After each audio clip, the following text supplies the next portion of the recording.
Bloop, there we go. So I've hit record now. So what we will do first is actually kick off with Book Research Club. All right. So Simon and Mhm. Kit, you Yep. each have your own ways of methods of examining the book. So both of you know where the book is being kept and can easily go and access it. Okay. And basically you can go in there and either you are taking it as a team or you're just basically taking it in individual shifts of researching the book. Kit remembers Rocco says Kit can't touch it, so pretty much Kit's either gonna be Josephine or Simon whenever she's near the book. Telling her to turn the pages. Yes. Just like, you gotta turn this page for me. I was told I can't touch it. So again, from the research you have already is that this book is very neatly bound. The pages are all of inconsistent shapes and sizes, which has led you to believe that this is basically an amalgamation of different people's notes. This is also why some of the notes are written in code and some of them are written in different languages, which is why Josephine is learning Italian. Did we know what all languages were besides Italian? Some were written in Vulgar Latin, which is basically just Italian. The others were written in some form of code. Although again, and there's just like the odd ones that are just written in like Tudor era English, so Old English. And you're mainly deciphering someone's incredibly poor handwriting. Oh god. And you specifically, Kit, you were interpreting some of the pictures or sketches in the images. So you got a hand of some of like the logos and insignias and the picture of the gargoyles. So you can each decide, like, if you want, you can both make individual rolls to determine your approach of this book, which I will find a better name for in due time. I mean, I'm fine with either. So again, you can either try occult wit or intelligence occult. I'll do occult wits. I'll do occult intelligence. Okay. I can. Let's not do an intelligence check.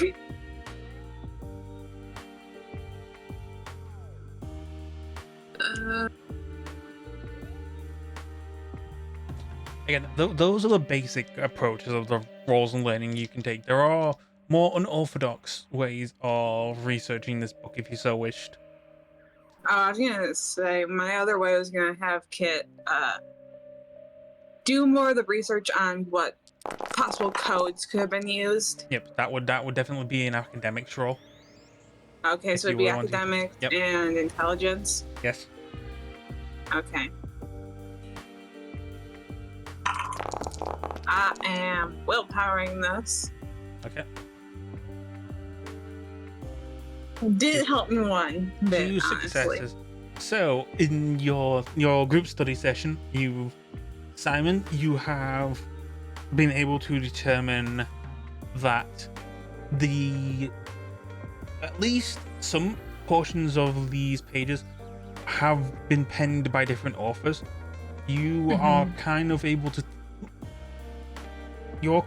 just able to research that, yes, this is basically, as you're reading them as if they are writing them, you can definitely interpret 2 different minds or 2 different philosophical approaches to occult theory. Basically, they are taking it both of them are pulling from different existing theories of how magic could be. I'm now going to give you the choice of, you can either look at the blood rituals or the oblivion path. Definitely oblivion. Okay. So you were definitely more entranced and more focused on the occult researchings of the author of these writings are not named.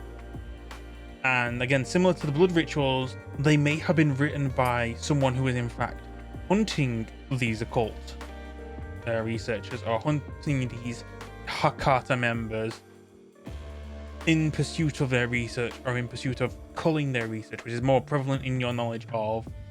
It seems as if like the person who was specifically hunting the blood rituals was a gangrel who had a fascination with blood sorcery, or more of a, they were hunting a lot of Tremere and spent some time, and like before the Tremere met the final deaths, they were going to investigate these Tremere. This other author has gone on similar adventures as well, it seems, as you're reading through some of these research notes, and basically you're managing to interpret that basically, hey, this specific page you've got right now is an interpretation of this member or this sorcerer going to basically a demonstration of a kindred walking in the sunlight, which as you read further and read the discussions of, okay, so this was the kindred's theory. This kindred wasn't a Tremere. This kindred who was demonstrating this was actually a Toreador who was demonstrating how a kindred could conquer the sun for an extended period of time by diluting their blood potency or even their generation to the extent where the blood would burn them less, and then by drinking a special concoction or an alchemic substance, they were able to determine that they could tolerate the sunlight for an extended period of time, and they wanted to display this theory in front of their peers. So at this demonstration, the Toreador did in fact demonstrate this, walking in the sunlight and experiencing sunlight for a number of hours, and at the end of it, she exploded. But and killed many of those in the front row. Oops. So the person writing this was very much someone in the back seats who was able to experience this, but had learnt that if you were of a lower generation, you could tolerate sunlight and maybe get substances that could help you tolerate the sunlight for extended periods. So that stuff of that. The other research of the occult, and specifically Oblivion, there are two pages that catch your attention. One specifically catches your attention more than the other. One is more about binding your soul into another vessel as a means of basically as a means of extending not so much your vampiric life, but more of a get out of death free card by allowing yourself to be diablerized by a lower generation kindred, and then going through a ritual that will allow you to basically overwrite their soul over time. So this was very much written by someone who was trying to find a failsafe of one, getting away from them being hunted so they could jump into a new body, and then literally any pursuit of them would be gone because they would consider they're dead. They got killed by someone or eaten by someone. But then if they eventually, if the ritual is completed successfully, the soul transference, it could completely overwrite, and basically, while the person thinking they diablerized someone could eventually just get possessed by the person they diablerized. Right.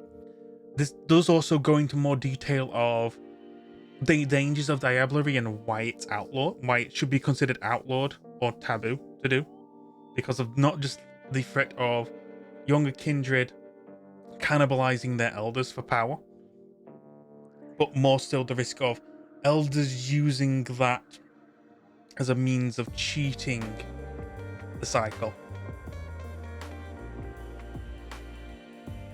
Okay, wow. Aside from that, the second one, this one is specifically called soul searching. So this ritual is about finding a specific soul in the afterlife without the use of a fetter. Oh. By using your own body experiences with that person as the fetter itself. Oh. Unfortunately, this also met with a ghastly fate, as the researcher found that the Kindred who had practiced this soul, basically, they dubbed it as soul searching. But the person who said they were conducting the ritual called it finding oneself. He had, after conducting the ritual, looked to have been torn apart. However, the Kindred, unlike how a Kindred who had met the final death would eventually crumble to dust, this Kindred remained completely flesh as they were torn apart and died. Oh. Damn. Which was an interesting study and is why it's been written as this is why this is in the book itself. Yeah, Simon's definitely more interested in that second one. Yep. So so basically, you want any future roles to focus on this page specifically about soul searching. Yeah. Okay. I will note that for any future sessions and roles on this, I'll mark this as this is the page that basically, if you want to, you can keep the page in its book, or you can take this page out personally and keep it with you or make a copy of it. Simon would make a copy of it. Yep. Now for you, Kit. Your research met with a lot of hiccups, as you were definitely struggling more with the person trying to closely guard their secrets. Now, you two can have two paths to look at, but you can either choose. Basically, think of it this way: do you want to choose blood rituals or oblivion?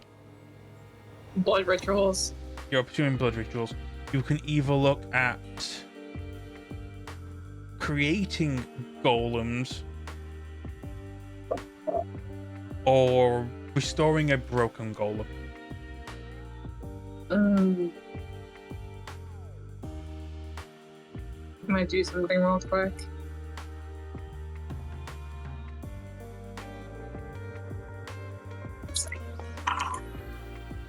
Looks like I'm going creating a golem. Right. Almost specifically, not so much creating a golem, creating a gargoyle. Oh. Even better. So again, since this is wide knowledge of this, you are specifically hunting, looking at the texts from the most prominent word you can notice from like reading this is definitely the clans. You can't understand any of the other words; they're a bit too complex for you at this moment in time.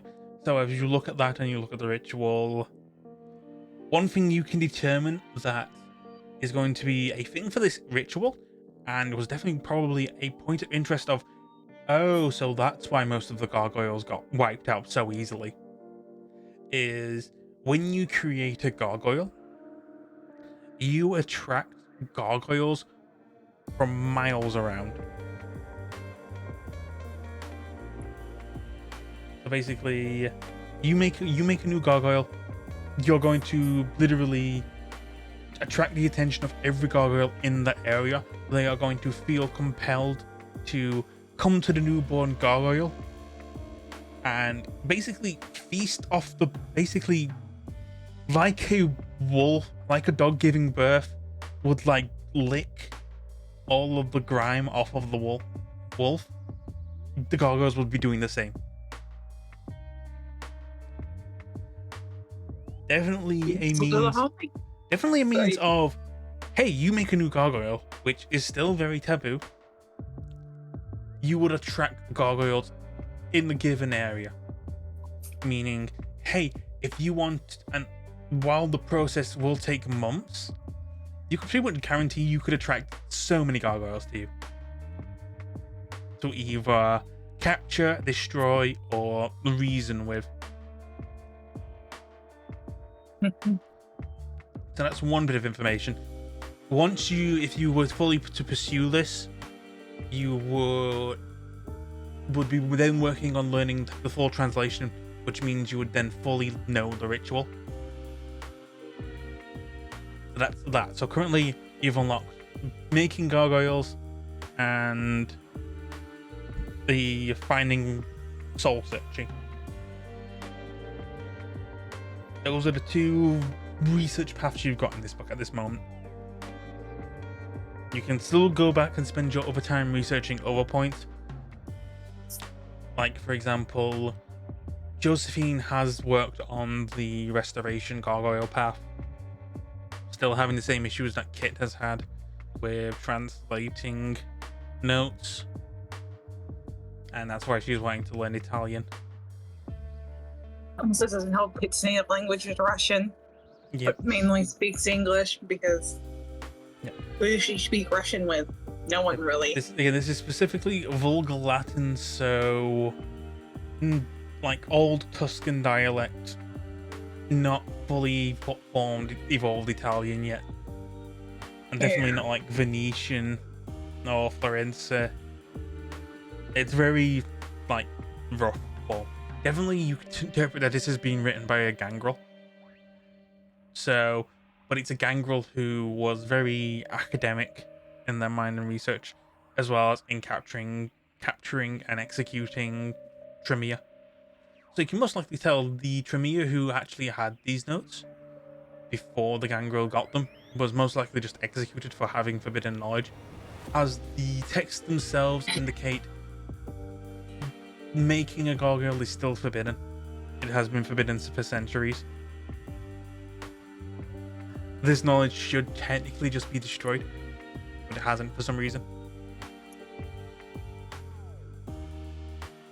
But yes, that She's is definitely copying as much as she researches and and stashing it away. Like, to get rid of the real book, I at least got copies. just taking bit photographs of your phone. What clan was the person who wrote the stuff about the soul searching from? Is that still the gangrel? No, it was definitely someone else, another hunter, or A hunter, another, right, okay. basically another academically inclined person around this researcher. So, like because the soul transference one was like some Cappadocian kindred who eventually found themselves in UK and found themselves in Mithras' good graces. But the other was more inclined of basically, it specifically says, and this is the word that you get out most, he was soul searching. But he was soul searching without a fetter. So, whether or not that was the reason why he met such a ghastly fate, or he found exactly what he was looking for but wasn't fully prepared for the consequences. Yeah. That's something you could look into in future with future roles. So, like, if you were to continue down this, and maybe with some experimentations of your own, while these experimentations would definitely have high prices, and I'm specifically saying to the high price you already know is the cost of summoning a soul, or specifically the ritual of summoning a spirit and binding it. Right. You're very much aware this would take lots of work, lots of preparations, finding the right sacrifice, finding the right research components, finding the right safety precautions should things go very bad. This is basically, the idea is basically you would be reaching into oblivion without a link. So you don't know who you could pull back. Fun. This kindred the kindred who did this specifically said they used their own memories and basically their own essence as the fetter itself. Mm-hmm. So you could experiment, okay, why was using the Kindred themselves as a fetter garnering this result? Mm-hmm. Okay. And that's basically book club research. So basically that's the result of what you've both got. So make those notes, keep them somewhere. Yep. I'll keep track of the fact that you are going the making a gargoyle path and the finding or soul searching. I don't know why I keep calling it finding oneself. A soul searching ritual. What? Which now, so that's done. Next up, we'll go with Silas. All right. You, yep. So you left the temple and you made the decision that you were going to spend the remainder of that night at the brewery. Yeah, lots of stuff happened. Yep. So, let's see. First, when he got there, he talked to Crow and whatever the other dude's name is. Crow and Jonah. Jonah. Yep, And Jonah is the other Torido. Oh, and the owner of the bar about hosting a CD release party. That was the first thing. Okay. He was then approached by one of Crow's blood dolls for a dinner party invite, but he turned it down. Alright. So, so your approach with Crow, or I'm going to specifically say 3 individuals: Crow, Craven, and Jonah. They'll invite you to like the upper floor to chat and sit. They'll even offer you a bottle that looks like it's in a beer bottle, but as you put it closer, you can definitely tell there's blood in this bottle. Okay. If you choose to drink it, I'll let you reduce 1 hunger, which you're already on 1 hunger, so it doesn't matter. Yeah. Yeah, he'd probably have a drink. Mm-hmm. Drown his sorrows and complain about how he's tired and frustrated at the lack of talent pool within Ireland, and he misses the golden age of Hollywood in the United States. Mm-hmm. And after he finishes his drink and is done complaining, he wishes them, Crow and Jonah, both well, and leaves. Okay. He has his car pick him up, and he does a few errands around town. He makes a couple spots. He makes a couple of stops. I wrote everything down here.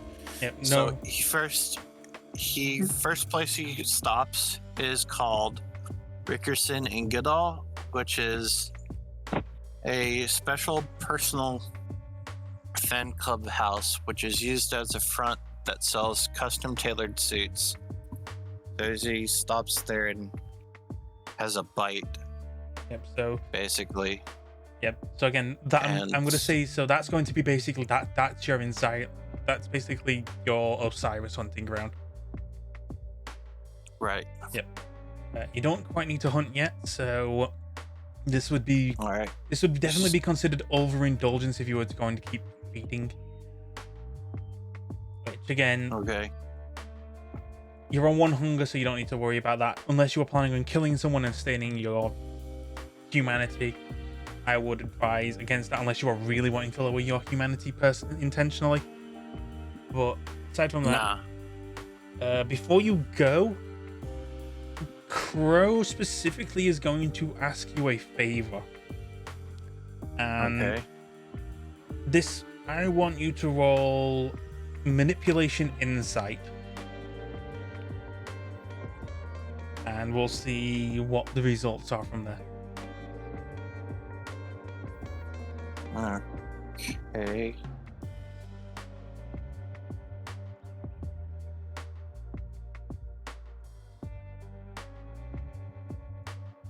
Oh, I did it backwards again. Yeah. Always do it backwards. Yeah, I always do it. It's the same thing with like pressing attribute and trying attribute rather than a skill attribute. Yep, so insight manipulation.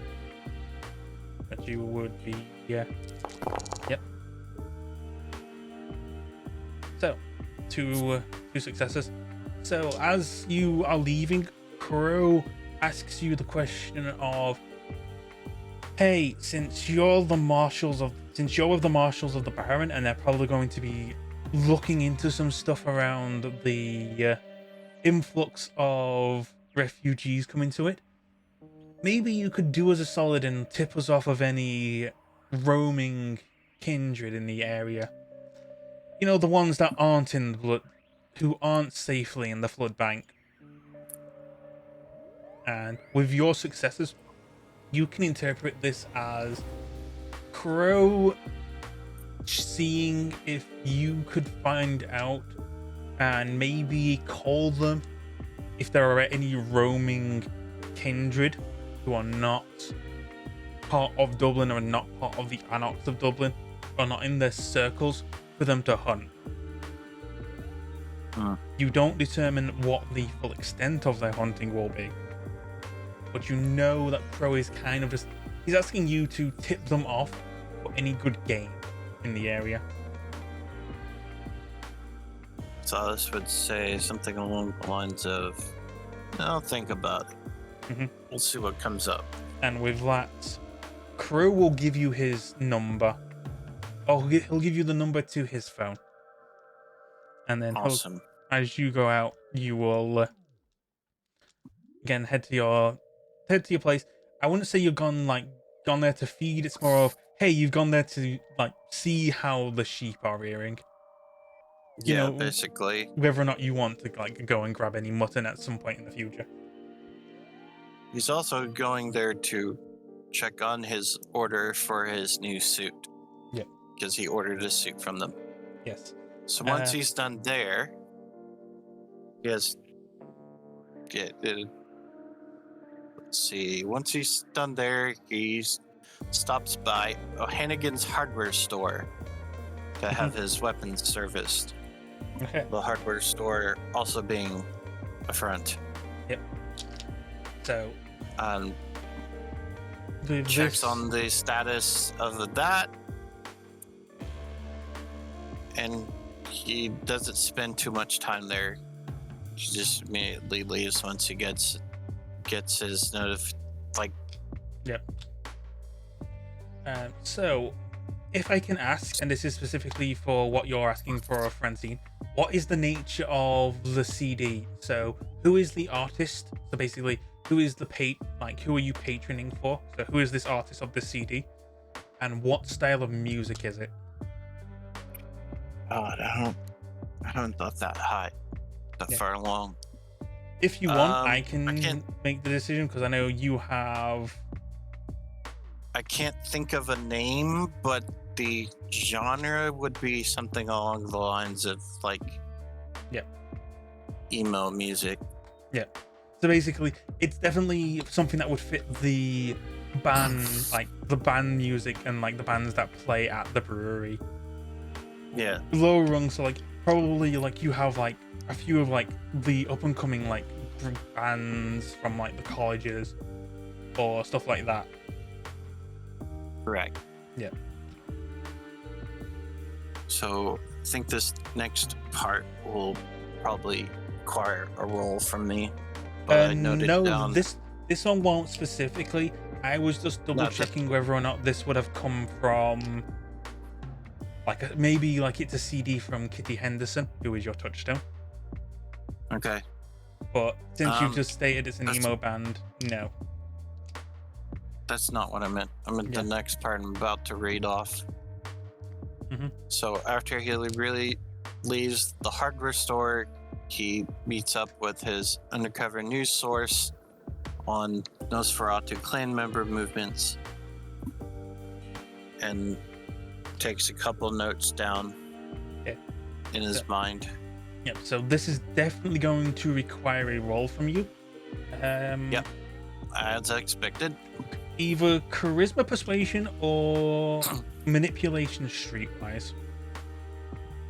This is basically you're going around, you're asking other kindred around your social circles about like, hey, what's been going on with the Nosferatu in the area? Charisma and intimidation? Charisma and persuasion. Persuasion. Got it.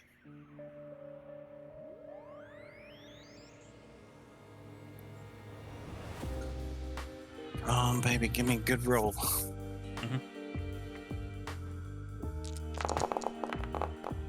Yep, a very good roll. Hey, there we 5 go. successes. So Holy crap. they were like you were chatting to a brewer, like not a brewer from the brewery group. You were definitely chatting to a brewer who's kind of just got their own independent like hunting ground. Stays away from politics. It's kind of like just happy that they can feed regularly, but he still keeps their into the ground and keeps the know. Chats with the other kindred. This guy, he tips you off of, hey, now those Nosferatu are still staying down in Green Hills. The only person I've really seen leave every now and then is Rothill, and he usually just goes to hang out with the guys at the brewery, mainly Jonah. Nah, the rest of the Nosferatu down there, they're seeming to keep themselves holed up in the Green Hills area. You know, staying nicely on the ground with the protection of the Brewhar in that area. They will ask. So, since you're asking these questions, this got anything to do with you coming out of the temple recently? I don't know what you mean. Oh, no. I got paid, and another guy got paid to see who enters and leave the temple every now and then. I got word that you went in with some of your other marshals. I don't know about the other marshals, but I wasn't there. I was back at home.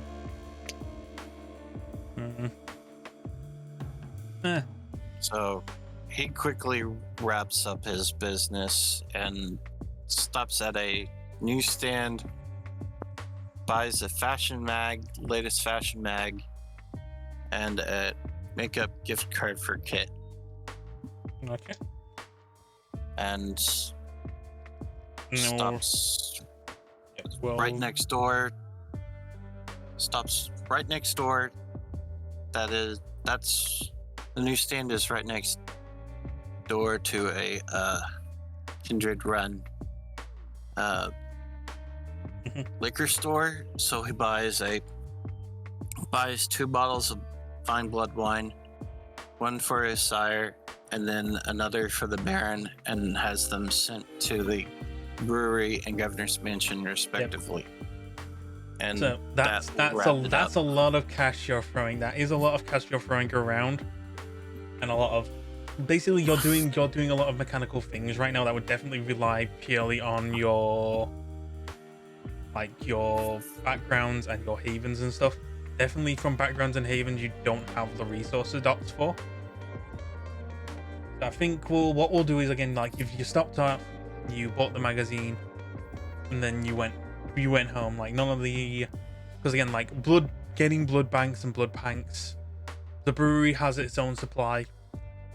Okay, we can skip that part then. And again, the only other ways of getting blood banks would probably be from one of the dealers at the hospital, who you'll also find out from I'd say the kindred you were sweet talking to, tipped you off that Simon and some of your other guys did leave with a truckload of blood bags, probably heading to the blood bank. And we'll leave things up from there. So, for everyone else now, I will say this is a new night, so I want everyone to make a rouse check. Oh boy. Yep. Let's see how hungry people are. I know Simon's pretty hungry.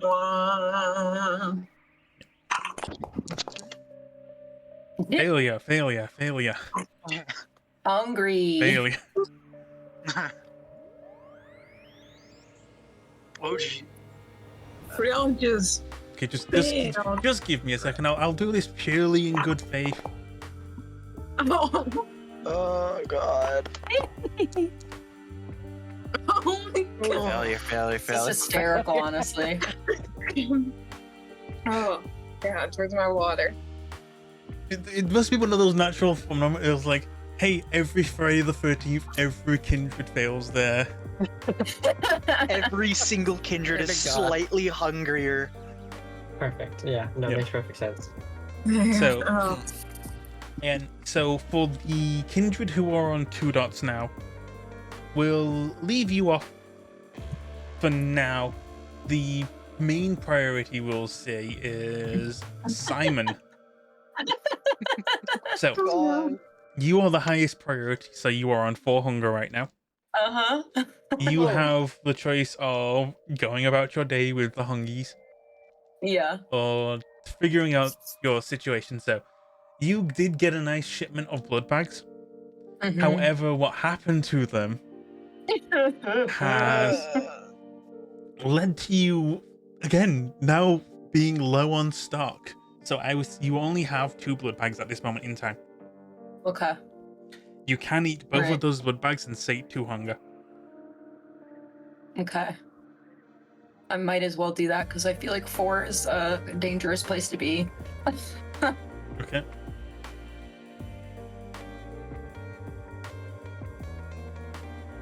Okay. Oh, there it goes. So that's you for now. So again, that states 2 hunger. So you're on 2 hunger now. 2. Okay. But you now have no fresh supply of blood bags anymore.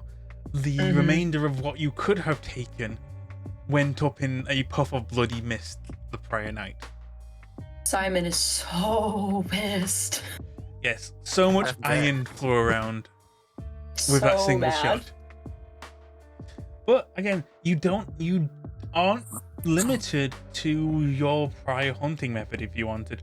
Again, you could True. go searching for new blood and use your grave robber to Mhm. roll and see whether or not you can acquire some more, or just have a quick snack on a corpse.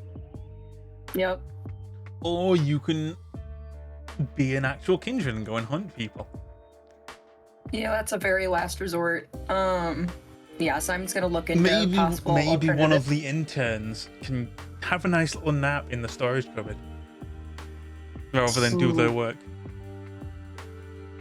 Simon definitely thinks about it, but pushes themselves away from it. Yeah, leave them. But they'll tell them to like turn around for a second. I'll do the blood draining.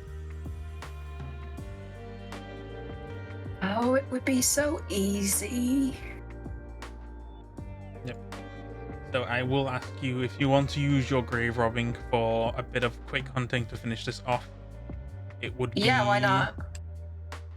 Resolve in medicine or manipulation Resolve. insight. Solve in medicine or manipulation and insight. Okay.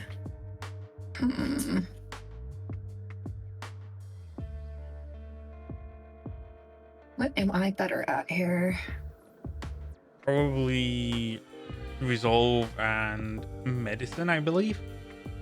Manipulation insight. You've got 4 dots in. Resolve and medicine. You've got 3. 3, yeah. Okay. So you could do a manipulation roll or manipulation. Yeah. Manipulation insight, probably Yep. then. Okay. As to, convince the people who are working in the morgue that you're here, just checking on them, Yeah. Yeah, for sure. getting to at least get the most precious bodies that have come on the trolley. Rather than, cracking open a door, pulling out a body, taking a nibble and hoping that the blood there is good. Right. It's like, but yeah, you find some blood that doesn't taste like ass, Yay, a win! which, I mean, considering the fact that you always get the worst. Like, from your personal experience, or from the word of the street, you're at least eating better than those who eat rats. Could be worse. Could be worse. Yeah. How much hunger do I say? You say one more hunger. Oh, Yeah.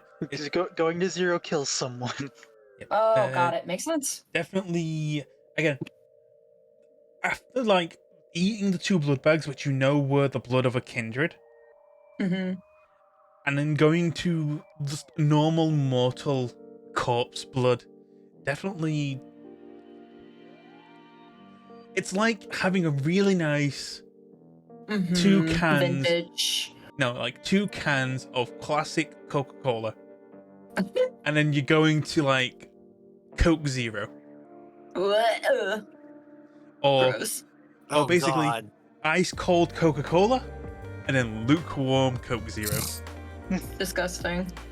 No, I got a better analogy. Going from classic Coke to new Coke in the 80s. Yes. From Coke to Coke. Oh my God, that stuff tastes nasty when they changed the formula. Mm-hmm. Sorry Yeah. for interrupting. No worries.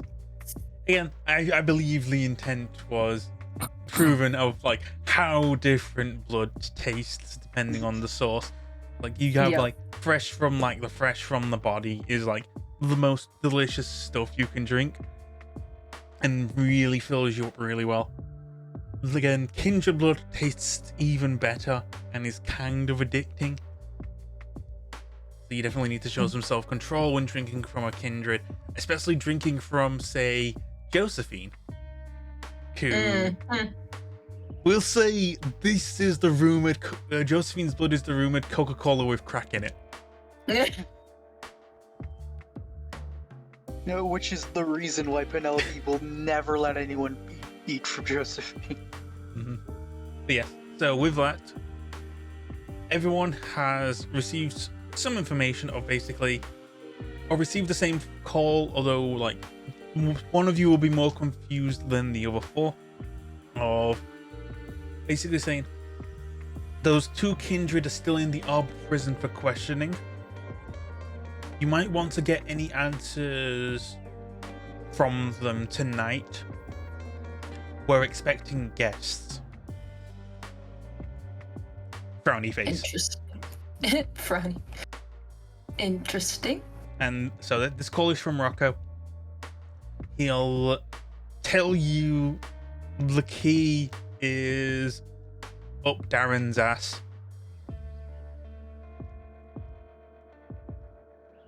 Which you interpret as, okay, Darren has the key in his back pocket. When you get to Arbor Prison, ask for Darren. And that's where you all find yourself now. So I'd say you all found your own way to there, and you are inside Arbor Prison together. Who Rocco wants to called give me. Silas the rundown of what went down in the blood bank? Or the blood bank? Oh. Simon bites their tongue because if they do it, they're just gonna cuss everyone out. I got thrown by back. That's all Kit says. It's all they remember from the brain trauma. So, what happened was I knew I looked at the. Sorry, hold on. Okay, I looked at the picture that Penelope had Uh-huh. of this guy who's apparently a masquerade breaker. We go to the flood bank, and I see him there, so I grab his hand, right? And he starts being all like, oh, you know, it's not what it looks like or whatever, right? So we are gonna let him go. Very convincing, probably because of the venture thing. Then he wipes his hand off on a tapestry and silences Penelope. So Kit tries to slap him. He starts fighting us. We start fighting him. I end up going a bit crazy. I throw Kit. Blood goes flying everywhere. It was from two vampires, Kindred, escaped from the flood bank. Something sus is going on. And now we've got this Nosferatu and this Ventru, who are on, and there's weird shit happening. Silas would bring his hand to his face and sigh and just grumble, like, why did I get stuck with these people? Come on, guys, you had one job. Just one job. I understand. That's what I said. I understand if you have to look after each other. I understand. Props on you for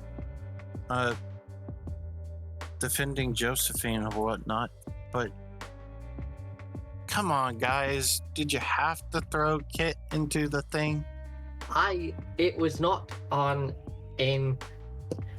Ask the fucking beast in my head, eh? Not me.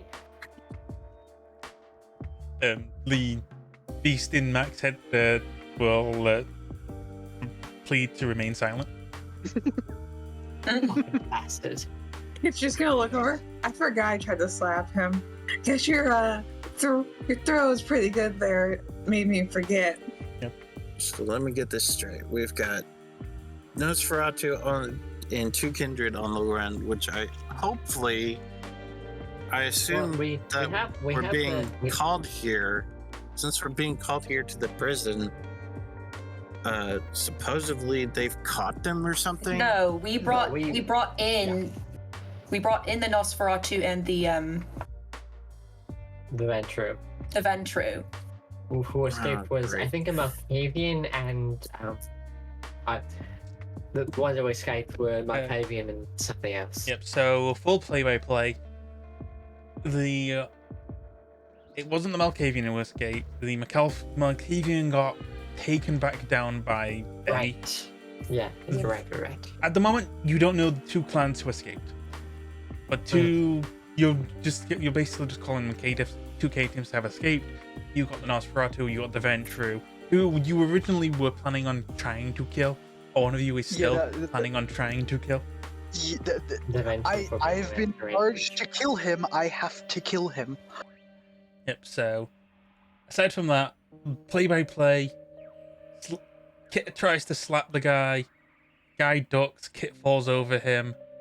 Mac tries to tackle. Mac frenzies. Tries to throw Kit at the Ventru, who manages to avoid a shotgun blast by using the blood bags. Sprays blood everywhere. Everyone frenzies. Oh God. Simon went and sat down. And Yeah. also, the Ventru did have some kind of mind control thing, because The Ventru did try to dominate. That was because I think, true. and also didn't two of the vampires just sort of attacking? Yes, the lady Malkavian frenzied and the Nosferatu frenzied. The Nosferatu you managed to calm down and subdue. The Malkavian got subdued by Benny once the painting was revealed.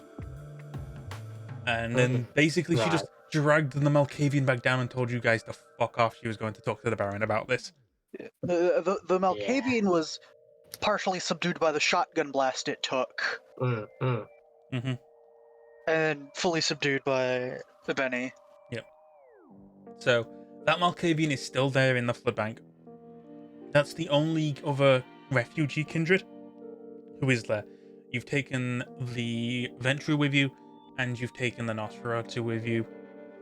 The other two are somewhere on the streets of Dublin. Yeah.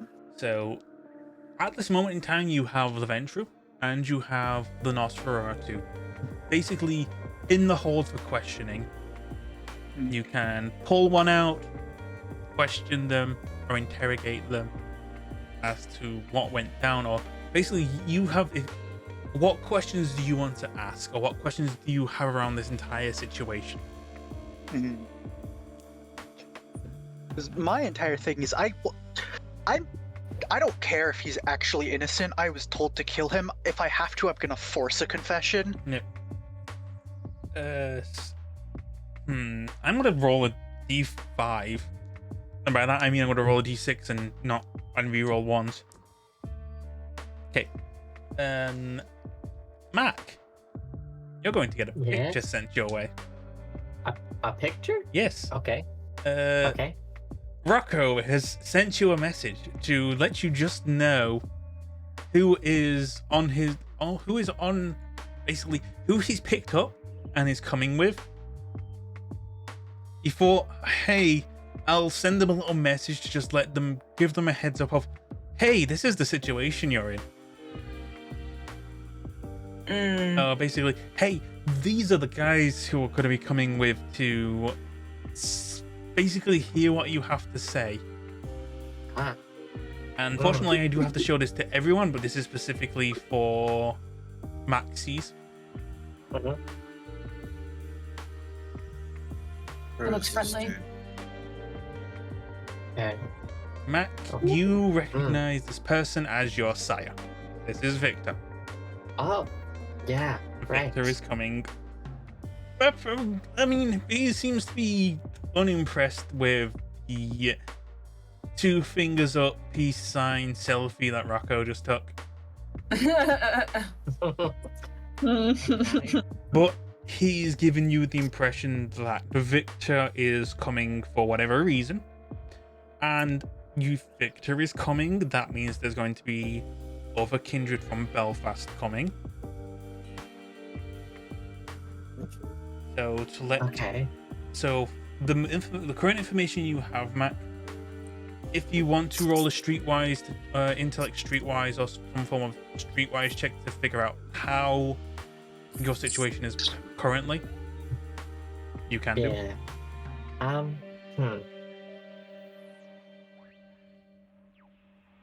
So either wit streetwise or like... Yeah, I was gonna ask if maybe I could do a wit streetwise as something like that. I'll let you roll wit streetwise, or just to brace yourself for what might come, resolve streetwise. That could, but I think I'm gonna go with wits because I think Mac is more just like what the fuck's gonna happen here, and less like bracing. Yeah, right. Just yes, at least. Yep. Okay. Okay. Okay. So success. So not bestial failure. A full success. So Victor coming with you under the escort of Rocco, and you can see from the picture that it's not like he's trying to do a group thing and try and get everyone. He specifically sent you the one with Victor. Maybe because Rocco thought this would be the easiest way to explain things. Because like if you took a selfie with someone else who you didn't know, you would have no idea what he's doing. So he seems to have been tactical in choosing Victor to let you know, hey, the Camarilla or some Camarilla envoys are coming to Dublin from Belfast under Rocco's escort, which means this is kind of the Anarchs, or specifically Rocco and Damien, are allowing them to come for whatever reason. Oh, fuck. That can't be good. Yeah, so... You're given an ETA. You have 4 hours to get whatever information you can from either the Nosferatu or the Ventru. Right, so we have 4 hours before some Belfast Camarilla toppers come along and want to see what we've done with our time. I don't know about you all. That sort of a shitty, not a shitty thing. Sorry.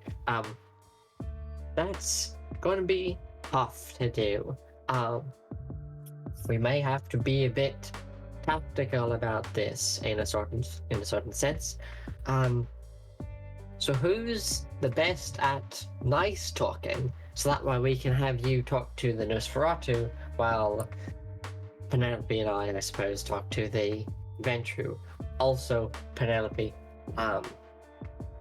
if the Camarilla bigwigs are coming, that may mean True is important to them in some way, and that may mean that killing him is potentially not on the table right now.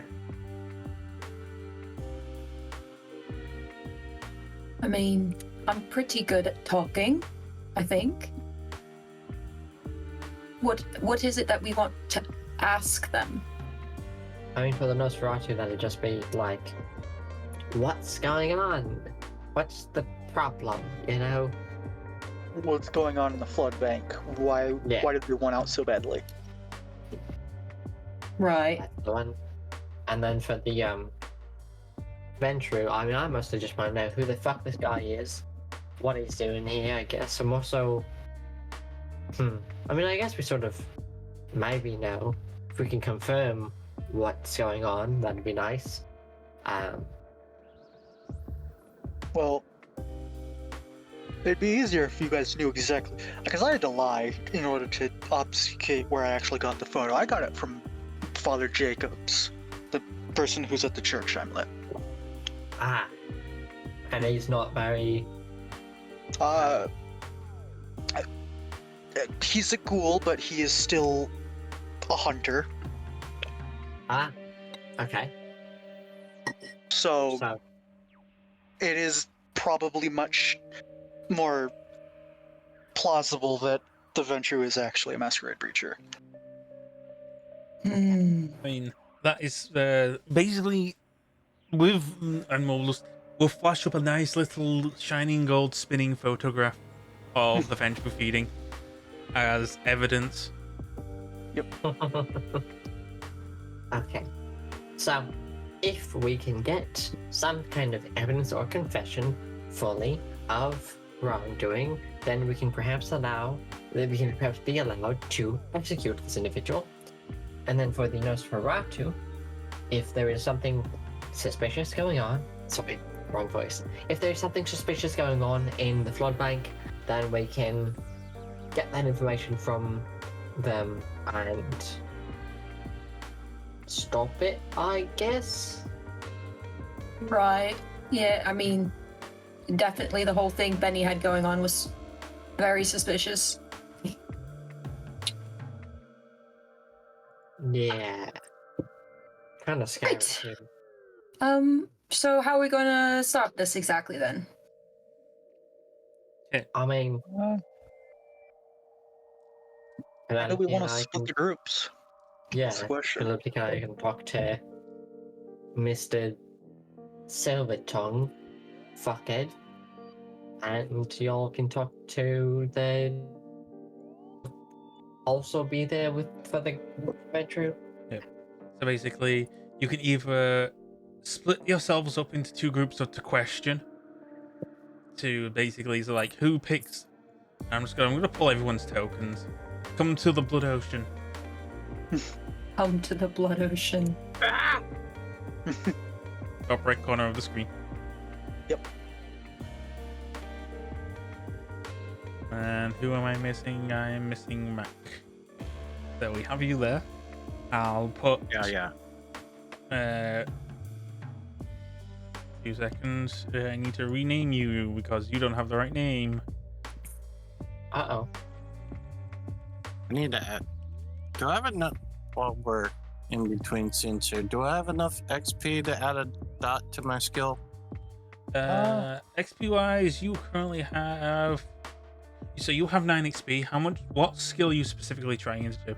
Because skill leveling is Persuasion. so you wanted to level your persuasion to 4. That would be So basically, that'd be 4 times 5, I believe, or 4 times 3. Let me double check.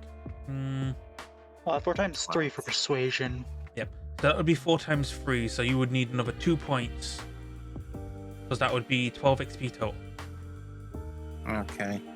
So probably Yeah. by the end of this session, All right. you'd have enough XP to put yourself to persuasion for. Or if there were, one thing you could do is spend 3 XP to specialize, or basically pick a special type of persuading and have that as a specialized, which would give you a +1 to rolling that kind of specific. Okay. So for example, Because my idea was going to be something in bribery. Try and bribe someone. yep. And I'd say for now, probably wait till you get to a total of 12 XP and decide whether or not you want to. Persuasion forward gives you that wide open persuasion, or whether or not you ever want to really specialize. Because Okay. because bribery bribery wouldn't just be like a persuasion thing. Like bribery could be like subterfuge or larceny at times.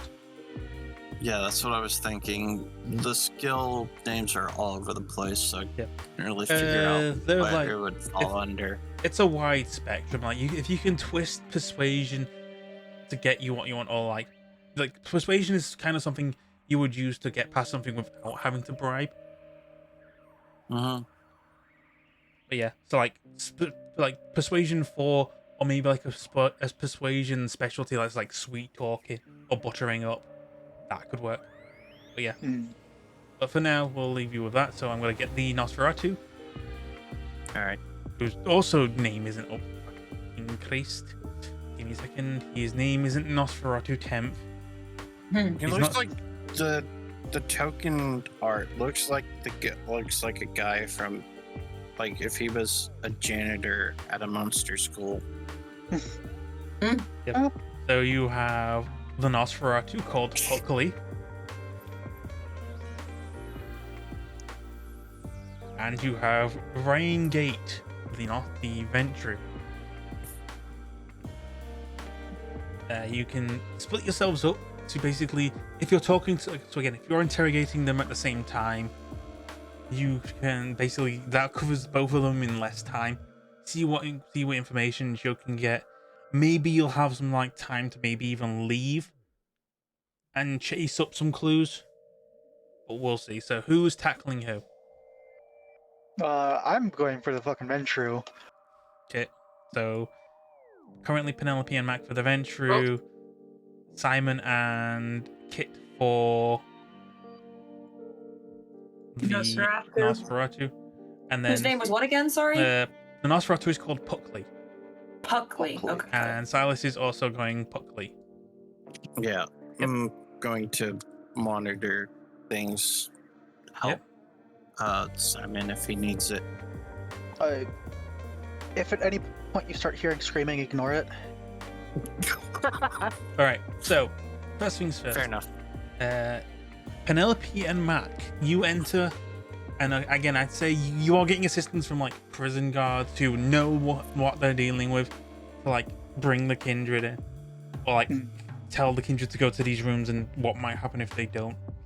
So, Penelope and Mac, as you enter, you see the Ventru. He's not handcuffed or anything, but he is made known that if he tries anything, he will be gunned down.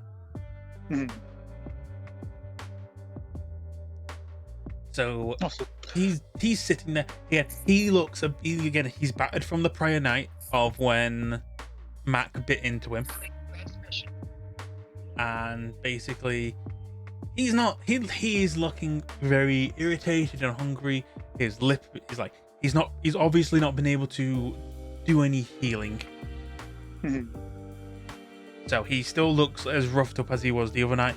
He goes in and he sees the two of you, and immediately just goes, fuck you two. You tried to kill me the other night. I ain't talking to you. Go fetch me someone else. Too bad. You're stuck with us. And I think Mac would just like kind of lick her lips in the. Don't be getting any fucking ideas. You took enough from me the other night. Yeah. I still have the stakes on me. I'm gonna pull one out and hand it to Mac. If he gets a bit too rowdy. Oh. Fucking. Why did I have to end up in fucking Anarch territory? It's supposed to be in Belfast, nice and cozied up. I got my hands on those fuckers. Well, but who's coming? You might get a lucky break. So, you're the folks who shipped you over, real jackasses, eh? Yeah, you're telling me. Hmm. Fucking, I thought it was being real smart getting out of London before shit hit the fan.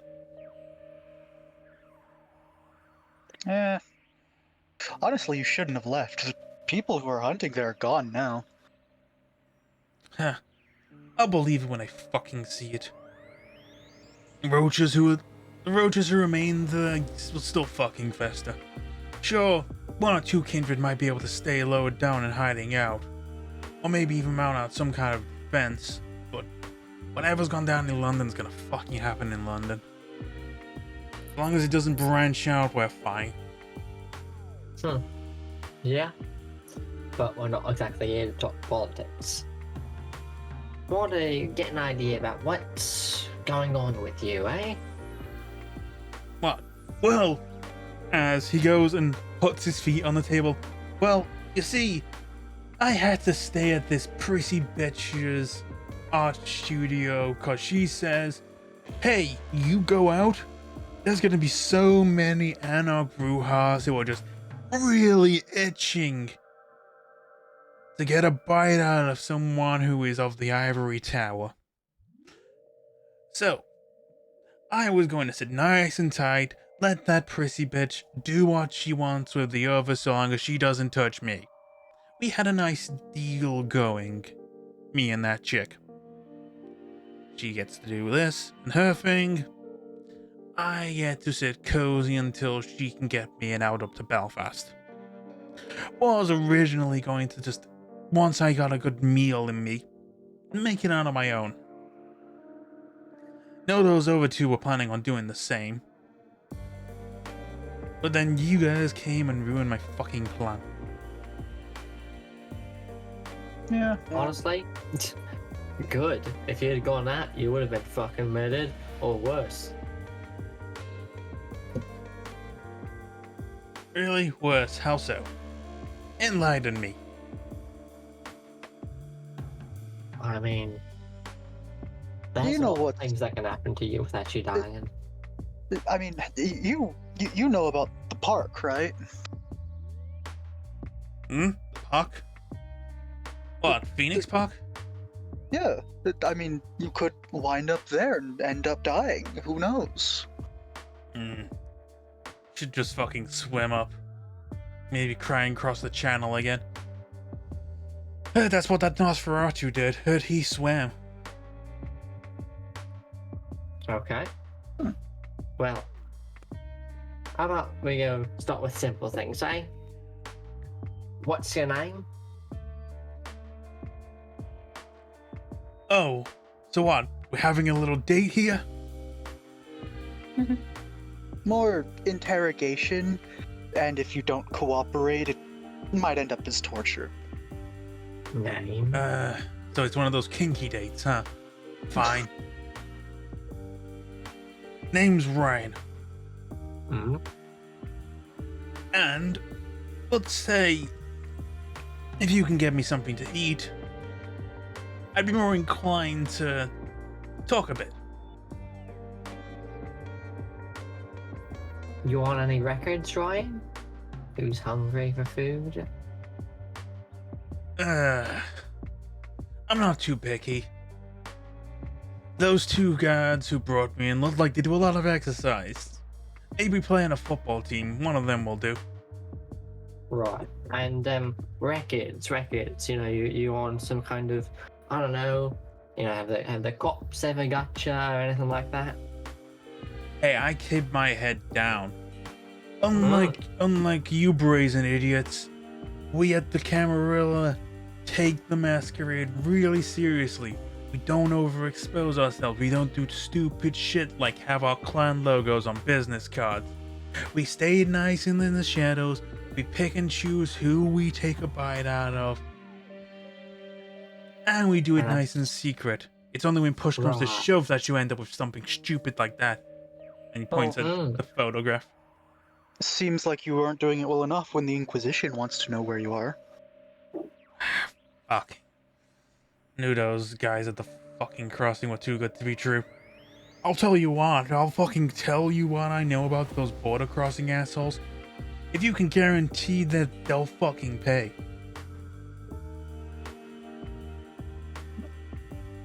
Right, if you can tell us some names, maybe. I don't know the names, but I can tell you their procedure. Sure. How you were able to get in touch with them. How are you able to find out how to cross?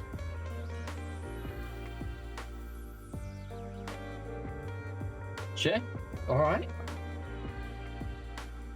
What you got? So, if you look on Facebook, there's this fishing enthusiast page. If you know where to look, you'll spot what the deal is.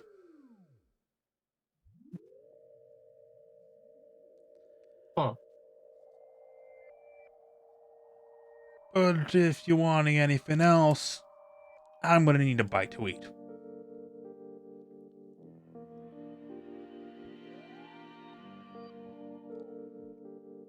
Yep, so if you want, you can either try and ask him some questions, like try and force the questions out of him about him having a meal, or maybe try and discern something from his appearance. Maybe figure out what his hunger level is at. Or you can convince one of the guards to feed him.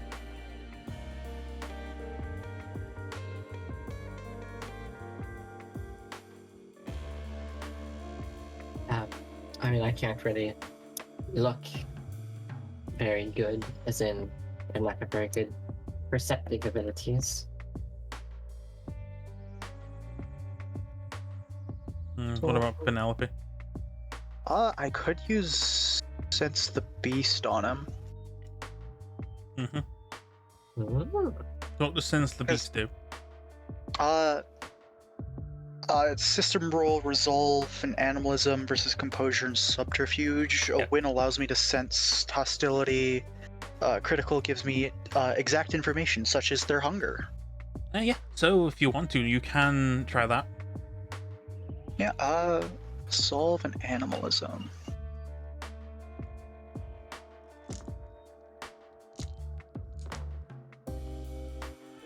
Okay.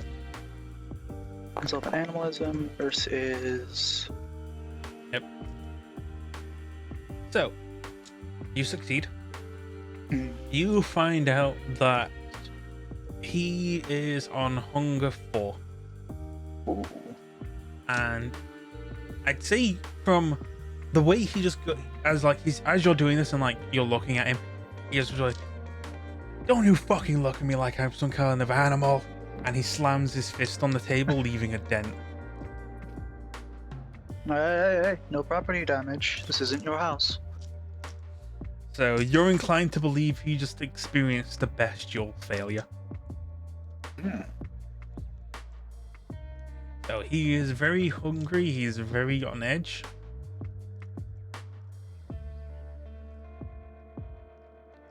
So alright, let's see then. You... So we... There are a lot of ways you can interpret this. you're very again with how many like if he keeps experiencing bestial failures, or you force him to rouse check and he goes into frenzy, that would give you more evidence enough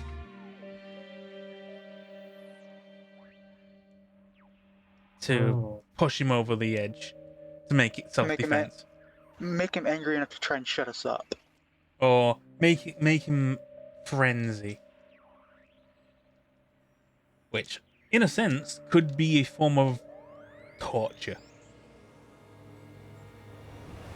So either try and starve him and keep making him angry or agitated, or feed him, calm him down, and see what other questions or answers he gives. See, I'm more inclined to make it worse for him, but I don't know what Mac is thinking.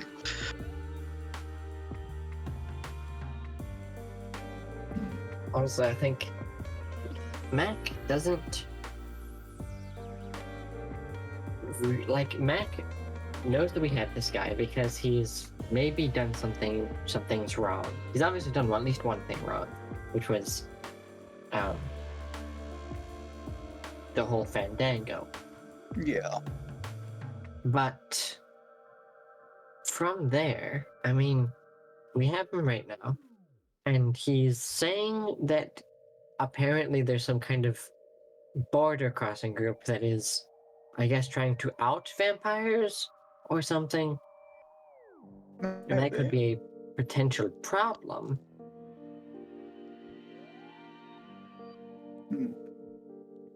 And so I guess she so I suppose she'll sort of like turn to Penelope and be like,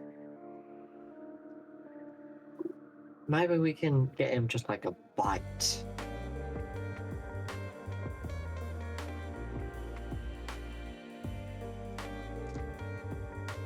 Maybe. If any of the guards can get tricked or maybe they agree. Mm-hmm. So you would have to go and convince one of the guards to either go out there and get some blood on hand, or maybe pour some of his own blood into a cup, or even go so far as to let the Ventrue drink from the tap.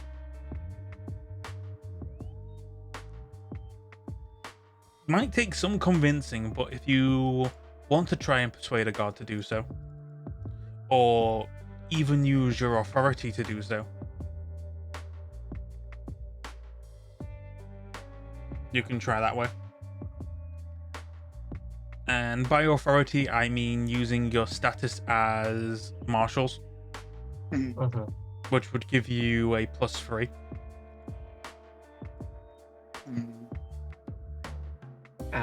So what's your ability to persuade people, Penelope? My persuasion is at 3. My intimidation is at 4. Okay, yeah, that's more than me in both regards.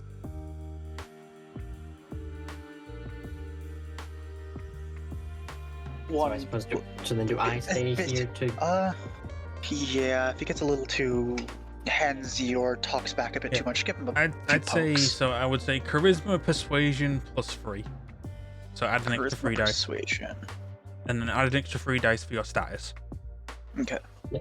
And I'd say, like, before you leave, I would be like, remember, Penelope, just a bit.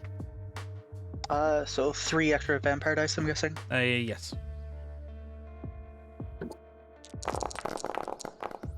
Jesus. Yep. So you don't convince them to let him drink from the tap. You know, just like a small bit of blood bag, like a small blood bag, tiny.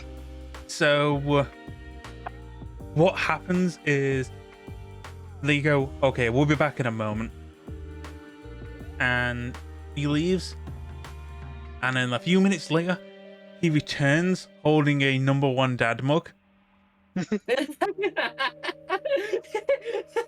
and goes and passes the mug onto the table. he specifically has it on Penelope and Mac's side of the table. Yeah. It is a mug of blood. Mm. No. All right. And the I'd Venture, say for- as like you do this, the Venture, he goes and actually reaches over the table to grab it. He's doing it very slowly. Well, I'm going to put my hand in front of the mug. Mm. Information first, then you can eat. Ah, fuck. Clock's ticking. Fine. So, what are you wanting to know? Well,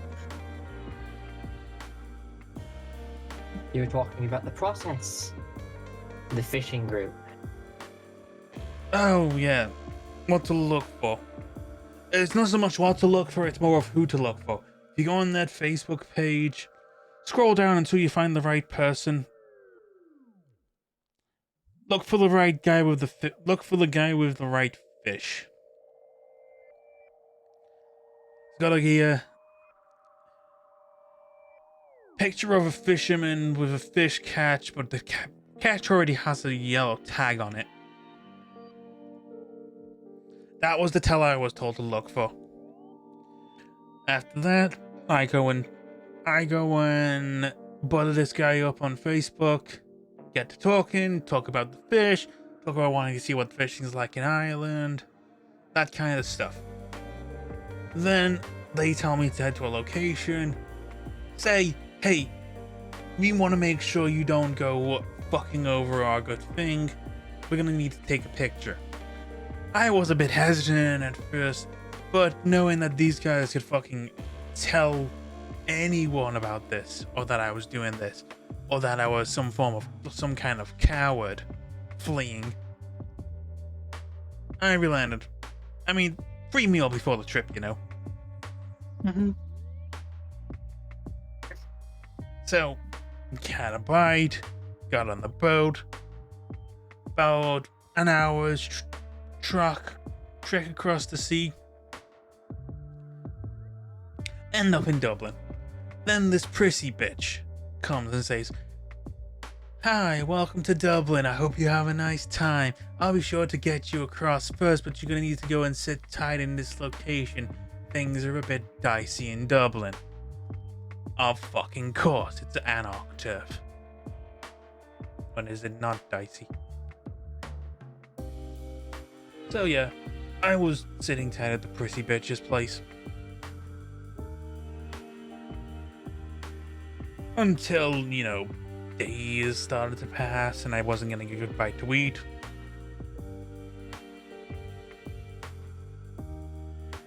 So yeah, that's the due process. Now give me the mug. That's the due process. Nice. Mac, have a drink. I'm just gonna hand the mug to Mac.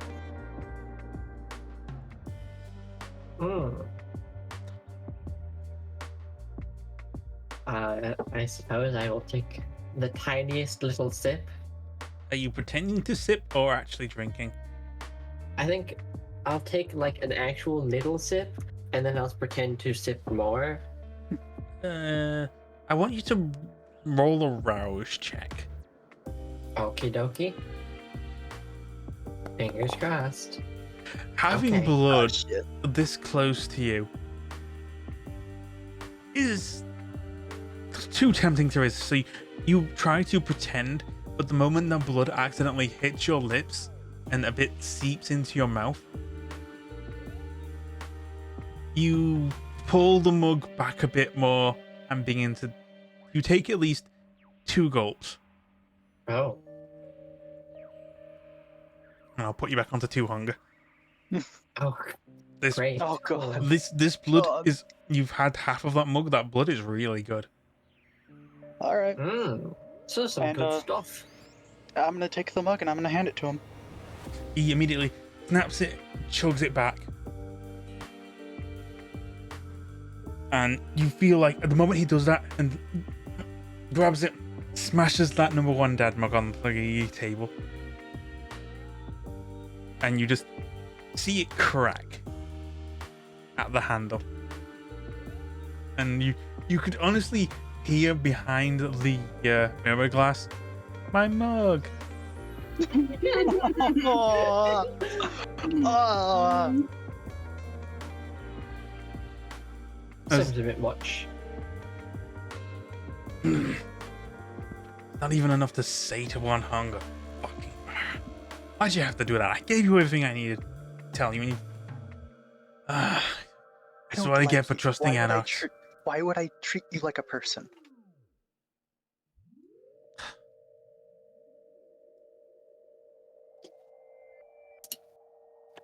See, that's the whole thing with Anox like you. Thinking like people on the other side of the fence are different kinds of people. You should really have an open mindset. Okay, Leech. I had an Hey. upstanding fucking business in London. Right. Any particular reason we should have an open mind? Anything more you might be able to tell us?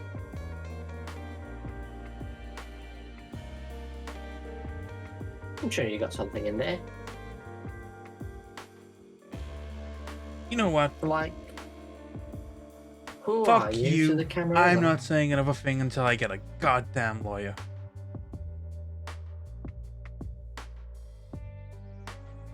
We live in a That's funny. society, right? We're all people, right? Good old Irish citizens. Or citizens of the United Kingdom. That's the thing. I'm American. Fucking the Crows are unlike you. I'm American. It's a really funny thing. You know, we do live in a kind of society, right? But it's not really a very upstanding one, is it? I mean, you're asking for human blood. Sort of funny. And you drank human blood. Pot Yeah. calling the Yeah. kettle black. Listen, Oh, yeah. let's stop with this cut of the meat bullshit. I'm a vampire, you are vampires. The person in the next cell is a vampire. Mm-hmm. We're all vampires. Maybe you guys should stop pretending you're something you're not.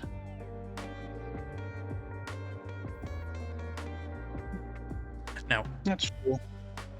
I held my end of the bargain. I gave you the intel you wanted, and you've only paid me half of what you promised. I'm not sure about that. I mean, we promised you some blood. You got some blood. Really should have been more precise. Anyway, Maybe we'll give and you a bit more. He sits back and he sits back, arms crossed. He's not gonna say another thing to you. He's waiting for his goddamn lawyers. And from what I heard of you saying at the start, maybe it's his lawyers that are coming. Hmm. Anyway, moving on. So, Puck interrogation team. So, you are all arriving in the cell with the Nosferatu. The Nosferatu is actually chained to the table. Like, he's got his arms bound in steel shackles on the table. He has something around his mouth, or kind of like a muzzle. You can Now, what's clearly all- see as soon as you walk in that his eyes will wild and immediately dart at you. Now, what's all this? He was Uh, peaceful when we took him in. We had a few issues at the start of the night. He immediately tried to attack us. This is all we could do to get him in. He wasn't as Boy, compliant should- as the other prisoner. You sure those shackles are gonna hold him? Kind of feel They bad. did enough. We were told that we weren't allowed to use any lethal force, so we chose the most safest method for our personnel, which was tase him and get those shackles on. I suppose. If Let's you keep wish, him we in can the hand. shackle. If you three think you can handle the situation, we can give you the keys to remove them yourself. I mean, we'll take them. We might not use them, but just in Yeah, I'll case. hold on. Silas will hold on to him. Okay. And with that, they leave. You can, so you're in the room with this Nosferatu. You can definitely hear footsteps behind the mirror glass. Mm-hmm. So the guards are basically, there's definitely two guards. Those two guards who brought you in are now behind that two-way mirror, probably waiting for if you want to ask them for anything. But yeah, so you're here with this Nosferatu. The Nosferatu looks at you, and he can talk, but his eyes are darted at you. He seems to be more trying to control his own beast and focusing purely on that rather than talking. Do you think Oh, we should get Puckley a drink?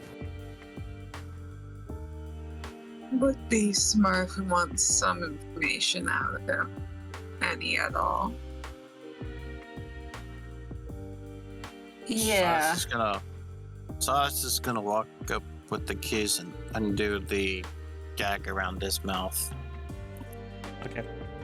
And only that. Yep. So the moment you do this and it changes down, you could have sworn that at first he looks like he was about to go and turn and bite you, but the snap of it, he relented. So you've got the idea, he was immediately about to snap, lunge, and bite at you, even though he knew you were too far away. He showed self-control in his eyes, so he snaps it off, it falls off onto the table, he looks at you, and then goes, "Thanks." Cool. We helped you, so why don't you help us? The more you share, the more we can make your life a little more comfortable, shall we say? Words are hard. Can't need focus. God. Ugh. He points his thumb at his jaw, or basically his underjaw, and tilts his head up to show that there seems to be some form of shrapnel or something at least stuck. If you want to determine what, you could do a medicine check. Medicine. All right. I've got a dot in that. Mm-hmm. Same. Right. Roll as Worth a well. shot. Yep. This would be medicine intelligence. Oh, medicine intelligence. Okay.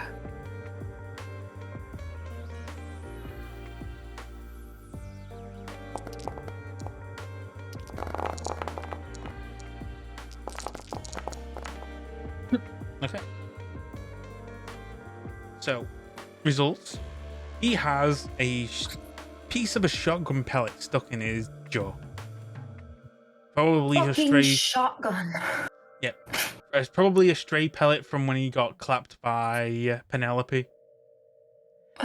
He's most likely not been able to rouse the blood to mend it.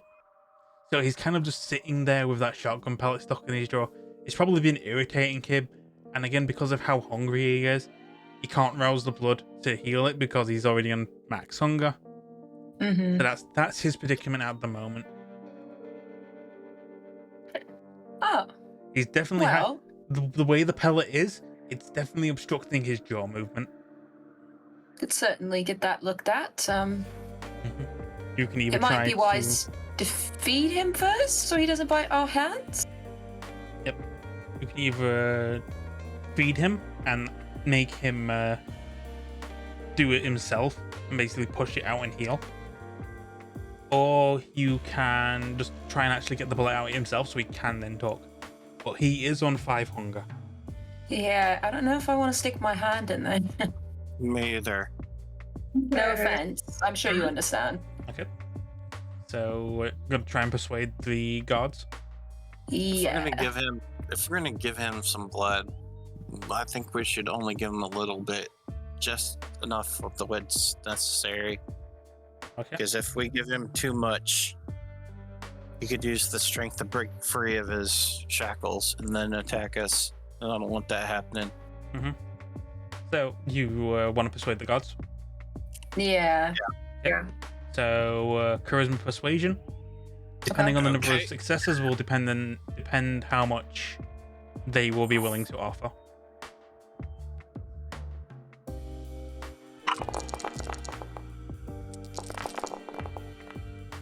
Oof. I rolled like dog shit. Nope. There we go. So we will take Silas's success from this. Right.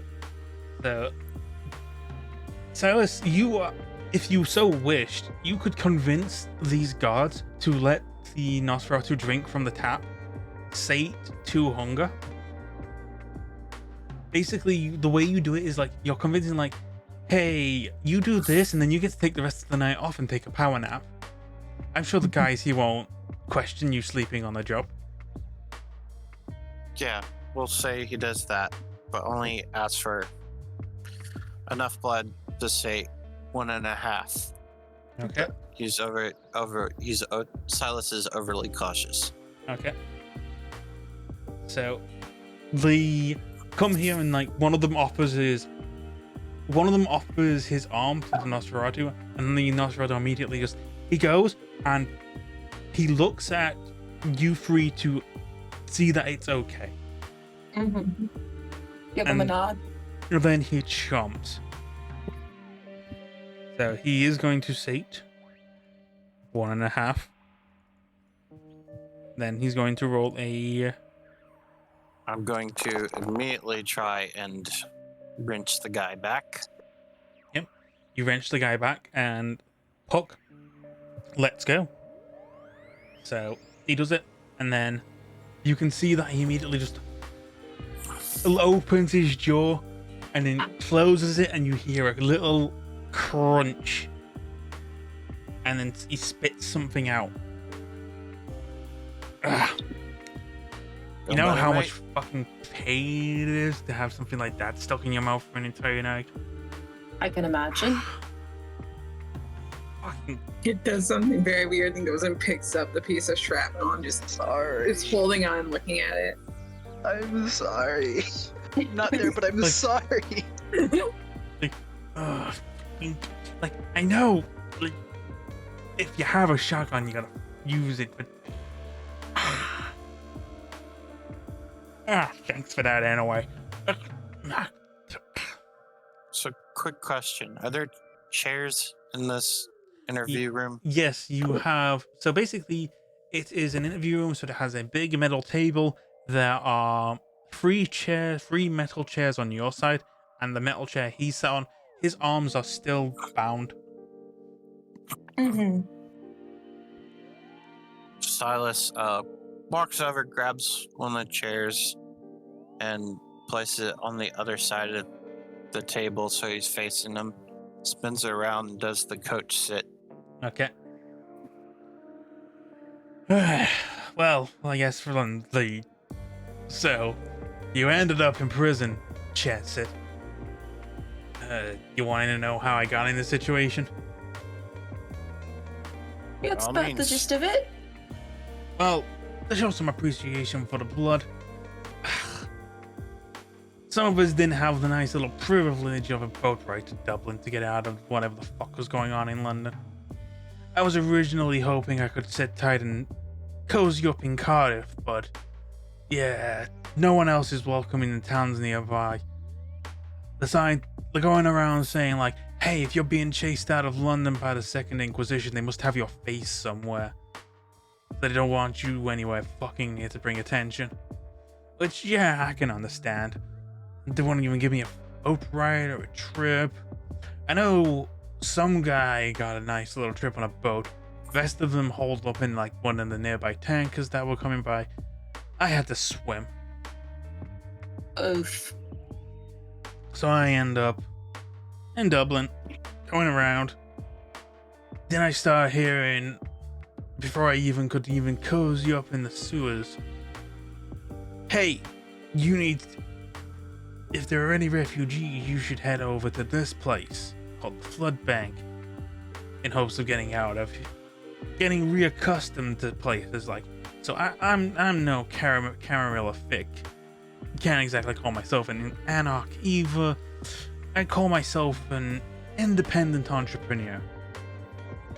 So I came here hoping I could find some like-minded individuals, find some Nosferatu kinship. Not met a single Nosferatu since I got here. Well, not outside of this other one who got dozed up by whatever the fuck Benny was. Why the fuck did I listen to that chick? It's a bit more about Benny. You don't want to know the half of what the fuck. When there, saying she'll feed and house us for a few nights until she can figure stuff out. Every night, I'm stuck in a little cell asking, hey, have you chatted to these guys? Getting in touch with these Nosferatu. Next thing, Nosferatu in the cell next to me comes and walks out saying, hey, Benny's found a place for it. Must mean my time's up soon. Another few more days pass. Every now and then, Benny comes down asking, hey, need some of your blood. Can't exactly fucking question that bitch, whatever she does to us. So is Benny's the only one you've spoken to the entire time you've been in the... Lee. Honestly, I wouldn't even call her a Toreador. Someone ain't right with her. Taking her blood. It's fucking painting she makes us look at. I don't know how fucking people can just look at art like that and think, oh, it's inspiring. Oh, it's a new age. Oh, it fucking looks like slop. Sorry. You can see... Got a headache now. If anyone is looking at Silas, you can see his knuckles turning white as he grips the chair really tight. And his if you want, eye twitches. because you are from Dublin, do a intelligence streetwise, but I'll give you a +3. So feel free to add 3 vampire dice. Streetwise. Yep. And I'll Okay. give you a +3. Intelligence. So intelligent streetwise. And then when you confirm, give yourself 3 vampire dice. 1, 2, 3. Yep.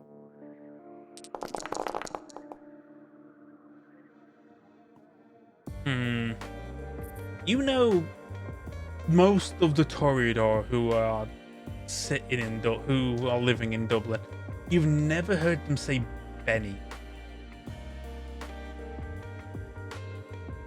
So, again, as someone who is like knows people and likes to talk to people, learn what's up, learn who's who, you've heard Benny, but you've never heard Benny and Toreador together. You know Benny runs the Flood Bank, but you've never heard anyone refer to Benny as a Toreador. A crazy bitch. You know- Is the most you've heard of people refer to Benny as.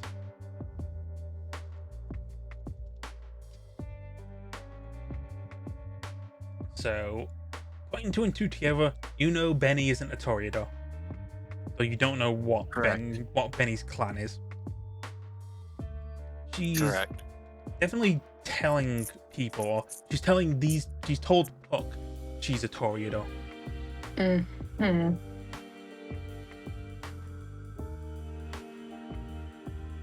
Tell you what, man. What did you say your name was? Name's Puck. Call me Puckley. All right, Puckley. Well, my partner over there is going to double check your information you've been giving us, and if you're telling us the truth, then we'll maybe make things a little more comfortable for you. Maybe give you a little more something to eat. Listen, But we need. I'll tell you whatever you need to know.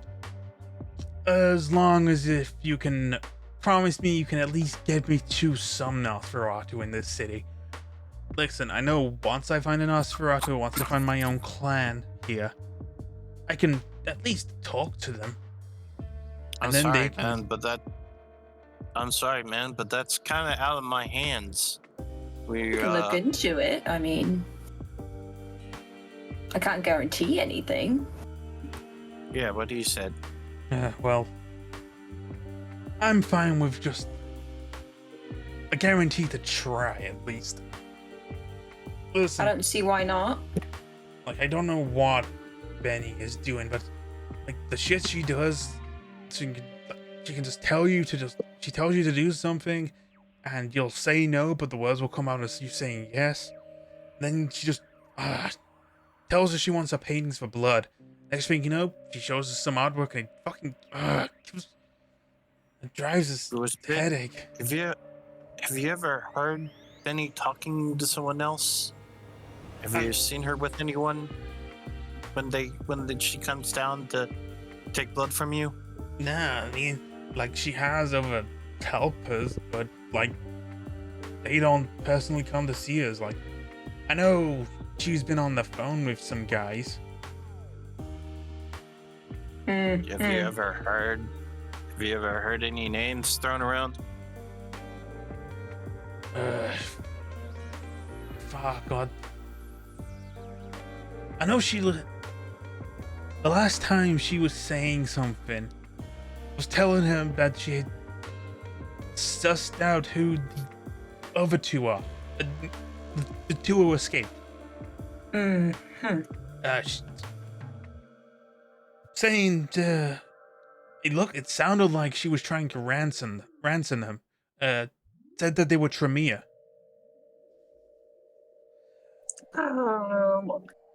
At this point, Kick sort of perks up a little bit once hearing Tremere.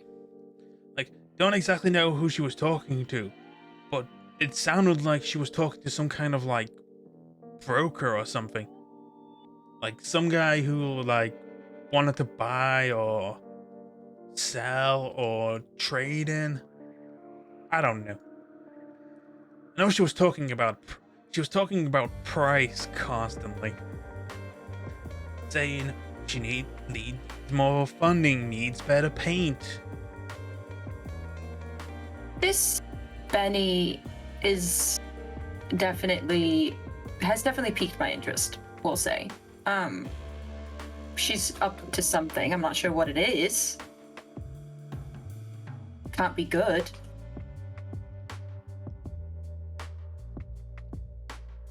Okay. So yeah, that's the information you get from Puck. Right. Well, I'll try and put in a good word for you. You've been overall cooperative. I understand there was a bit of a scuffle with the guards earlier, but you are pretty hungry, so it's understandable. Listen, we all can't have a nice, cozy control of our beast, especially when you're in the duress. Of course. So And- I'll see what I can do for you. I appreciate it. And like, I guess I'm gonna be sat here a while. a bit longer. We'll see what we can do to fast track that, but until the investigation is over, I'm not sure you'll be able to be free quite yet. Yeah, well, Silas gets up and goes over to the one-way glass window and picks up a phone hanging on the wall, I guess. what are you going to ask? He's going to ask for someone to bring a cushion for Puck to sit on. Okay. And with that, I will say both of you have spent like a solid hour questioning your suspect. So you currently have that information with you. So you have their test, basically. New evidence arrives. You have 2 testimonies. So with that, you get another message from Rocco saying they're about 3 hours away. The 2 prisoners are going to be taken to the House of Justice for their trial. You're expected to be there as well to make a case for them. Oh boy. All right. But aside from that, you probably have another 3 hours, so both of you can everyone can regather together, compile notes, maybe choose like where you might want to go next in your investigation. So whether or not you want to chase up some things, or you want to maybe try and find those Nosferatu in Dublin to basically keep your end of the bargain with Puck. But we'll see. I mean, we could do that. Then we really want to do that and cross the Baron? That sounds like something he'd be upset about. If what Puckley's saying is true about Benny, then if we investigate Benny further and it proves to be true, I think we could put in a very good word on his behalf to perhaps grant him amnesty or whatever the proper term is. Leniency. Fair enough. Right. Because to me, Benny sounds like a walking violation of everything. Whatever she's up to. At this point, Silas throws his hands up and says, whoever's doing the representing, good luck to you, because I'm not good with all that politics shit. Yeah. So, what's Mac and Penny's thoughts? Well, we have more information on a Facebook phishing group. What? Yeah. He was Okay. immensely useless. That's apparently how he crossed the channel. So, these are your options. So you do have time. You can go to the flood bank Right. to Alright, either I'd investigate, be down for question Benny, or Yeah. or maybe like get that Malkavian who's still down there. I think the flood bank is our best bet. I think the Malkavian would be a good idea to get. Another Agreed. witness. Again, if you want to say check up that Facebook post, that would take a intelligence technology roll. Oh fuck! All right. Anyone good at that tech? And so we all Ow. I've got a dot in technology. So intense tech. Simon still Yay, owns a I'm fucking useful rotary for phone. Yay, I'm useful for once. Yay. I want to see something as well for that. Let's see. Oh, no. Oof. Yeah, I don't understand tech that much. still want to figure out who this guy is. because he was like, "Oh, I used to have a business back in London, and I was somebody." But then he's going across the sea on a fucking random ass Fishing boat. Facebook fishing enthusiast site. So it's like, Yep. Who are you? Why are your maybe lawyers coming here? How are you big enough to get fucking Victor and crew, but somehow needing, some nondescript fucking secret method across? What kind of deduction roll do we have? If you want to try and deduce this. Oh, yeah. I don't know if. I don't know. I should have just fucking intimidated him. The fucking. Yeah, I mean, I should have just yelled at him. Yeah, what I want to do now is actually I want to go back in there, maybe with like another mug of blood, and just like give it to him, and if he doesn't say shit, then I just beat him until he does. Dude, we have like 2 anemic guards right now. Yeah. If I am willing to take another hunger to get a bit more information out of him. Anyway, Yeah, so like I could bleed myself for him. to address the other situation, so Silas, you found exactly what you have basically confirmed that this fishing group is a thing that exists. You found the exact post and profile of the person that Ryan mentioned, which is the fisherman with the fish that already has a big yellow tag on it. You even find some back and forth conversations with Ryan, who uses his real name on Facebook. Oh my God. Oh my god. Oh my god. Okay. But also you determined that this Facebook account that Ryan made was completely brand new. That's still stupid. Yeah, so somebody definitely told him about this.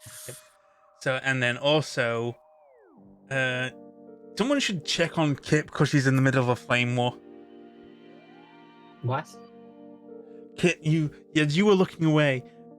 I don't know, you were scrolling through Facebook and then something just caught your attention and your beast immediately went, "They are wrong." Oh no. Argue with them. Oh no. You need to move them right now. So literally, she hasn't hit send yet, but she's about to like send the most vitriol, beast-infused message. Oh god. That actually sounds like it as well. That she would go along with that. Like, you know what? Do you think this is a good idea to send this?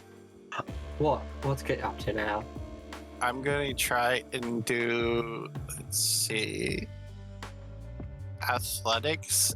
Just grab the phone away. No. Yeah. He is the Yeah, let's closest. go. I'm gonna try and snatch it away from her. Okay, trying to snatch Kit's phone. Oh my god. This would be dexterity, and athletics. Yeah, dexterity and athletics. Okay. Oh dear. Are you trying to stop this from happening, Kit? Roll listening to the beast doing it. roll dexterity athletics. Oh no, I have no athletics. But Wait, I got a better idea. Dexterity to hit send before they grab the phone. let's just see. Let's just see. No, I gotta go ahead and do that. I have an idea. It's a tie. It doesn't matter. It's a tie. And defender wins, don't they? Or is No. it attacker wins? The instigator wins, so technically Silas wins. Oh. Silas is going to do something different. He's going to reach into his inner coat pocket, and pull out the gift card for makeup Swap it. and slide it just in such a way You that are it covers the screen of the phone. you are being enticed with hair dye right now, Kit.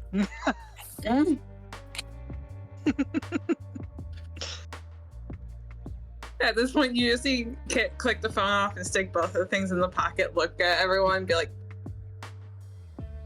nothing happened. Okay. So, Okay. Right, crisis averted. And at the same time, point to Mac, go, we need to explain what we were told about Betty, cannot remember the character's name. Benny. About stuff about 2 Tremors and all that stuff that we need to watch out. Along with Wait, hold on. Sorry. Tremere, Benny. you say? What the fuck are 2 Tremere doing in the whole thing. My brain can't was it bounty or broker thing about? She was trying to sell them or something. Okay. However, you have now confirmed that those other 2 Kindred that escaped, who are currently loose in Dublin, are Tremere. They are not Caintish, Yeah. they are not clanless, Wait. they are Tremere. Okay, hold on.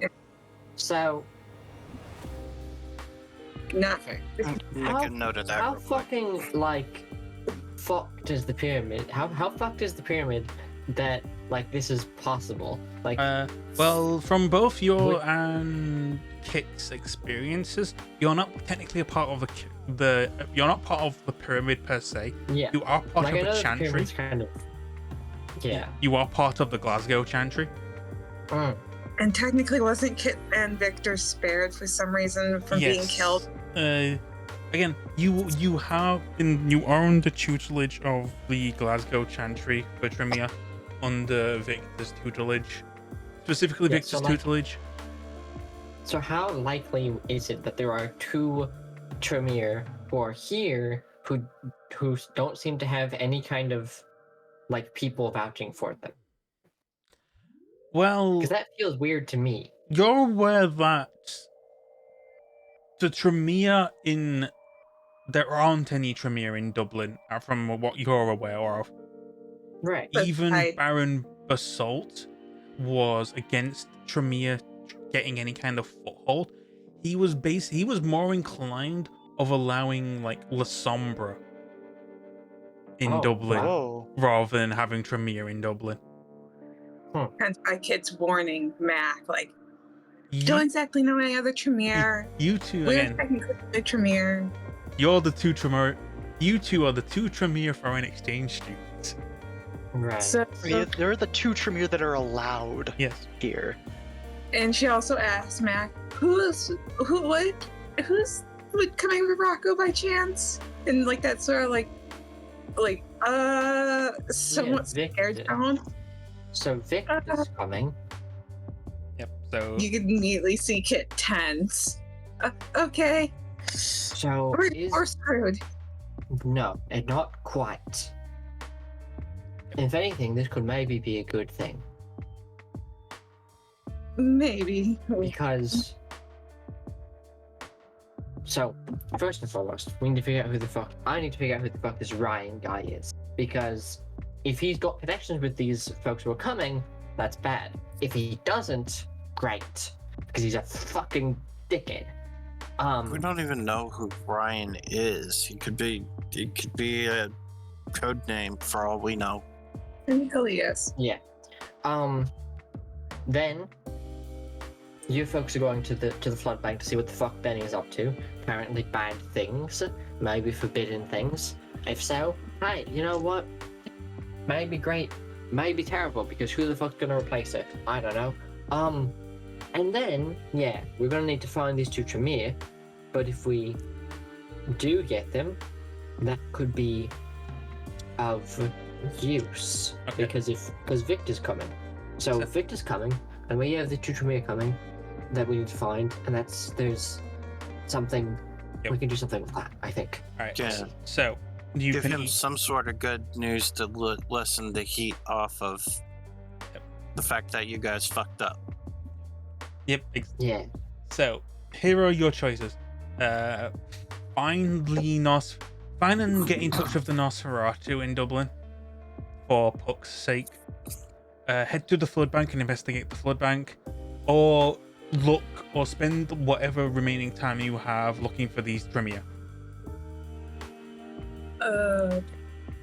I say we go to the flood bank. I say flood bank because I think it would kill 2 birds with 1 stone. It would help Puck, but also maybe figure out what Benny's up to. Side note, does Clyde use technology? Yes, Clyde does have a phone. You do have Then Clyde's Kit's number. gonna be texting Clyde and seeing as well, since he is Nosferatu, his connections, stuff like that. Could help for Puck. Okay. Genius.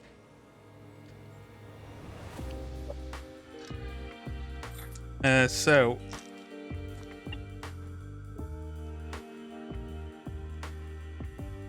you're getting on the phone with Clyde now. She's gonna sit there and probably send a text message and go and help the others in the flood bank. Try to find Okay. No, so who we need to find. I'm just double checking. You are basically asking Clyde if he can find a place for Puck. Or at least, in a way, as long as we can get him not to be prosecuted. Okay. So as like a thank you to him afterwards. Clyde sends you a message back saying that he is incredibly appreciated for this information. Yeah, if you can get Puck to him, he will gladly allow him in his network. Ooh. You just send Yay. back a thank you, boss. You are also, if you follow through with this, I will tell you, Kit, you will actually get a boon from this. Ooh. Oh. Why did that give me shivers?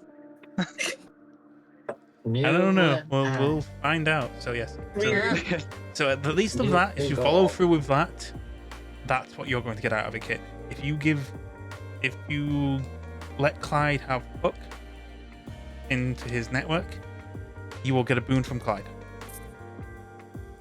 Okay. Nice. Okay. So that's one problem down. So everyone else is going to the floodback, correct? Not quite. I want. Yeah.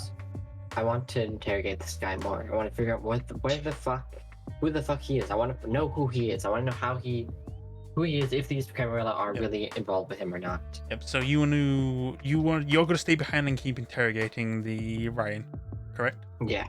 Yeah. Who is going to the flood bank then? Simon is. Simon? Silas. I Silas. say you three go to the flood bank and I'll stay here and hope that the Tremere here doesn't get too rowdy. Because one vampire on one vampire is a recipe for disaster. About the venture. Or the Sorry. venture. Yep. So Simon, Kit, and Silas are going to the flood bank. Cool. We'll I'm cover gonna say, that also now. says- Yep. Oh, sorry. Cool. I was gonna say, Kit also says to Mac, if there isn't any other Tremere, they might be talking about us. So let's still keep an eye out for others. If not, where's that target? Okay. That is something to Where- consider. what- Yeah. Yeah. And if you find them, well, it's gonna be some difficult decisions, but maybe try to bring him in. Mm-hmm. Right. So for the three who are heading to the flood bank, you arrive at the flood bank, and again, Simon, you know the way in, or you know the way you got in last night, which was driving in. How are you going to be letting yourself into the flood bank? Are you going to knock? What pitch are you going to give? Are you going to I mean, break in? Knock? I was thinking we were gonna try and sneak in, but Yeah. I don't think we're gonna get anything talking directly to Benny at this point. But I mean, you could try and knock and see if you can get in touch with her. Maybe some form of apology, or you could again try either. Would say one of you needs to succeed a larceny check. I'd say larceny, oh boy. it depends how you want to get in. Do you want to try and break in the locks of the door, or do you want to try and finesse and lock pick, or do you want to try something else to get through this door? I mean, is anyone good at larceny? Simon's not. Simon's I good at guess stealth. I'm alright. I have 1 dot in it though. Yeah, it would be either strength or dexterity, larceny, or if someone is good at proficient, Dexterity. or if someone is proficient in breaking locks. For example, one of you does have a skill that is very handy in this, which is Kit. Not Which exactly the one? most stealthy method, but you could just melt the lock. Oh, shit. yeah. I forgot my corrosive vitae.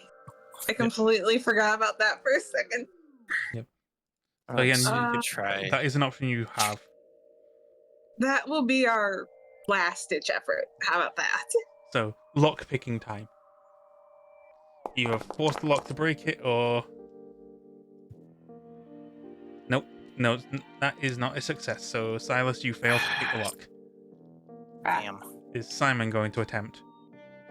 I mean, I could. I don't have anything to add to it. You I guess I can't go. You are needing 2 successes. Okay. I mean, I could try.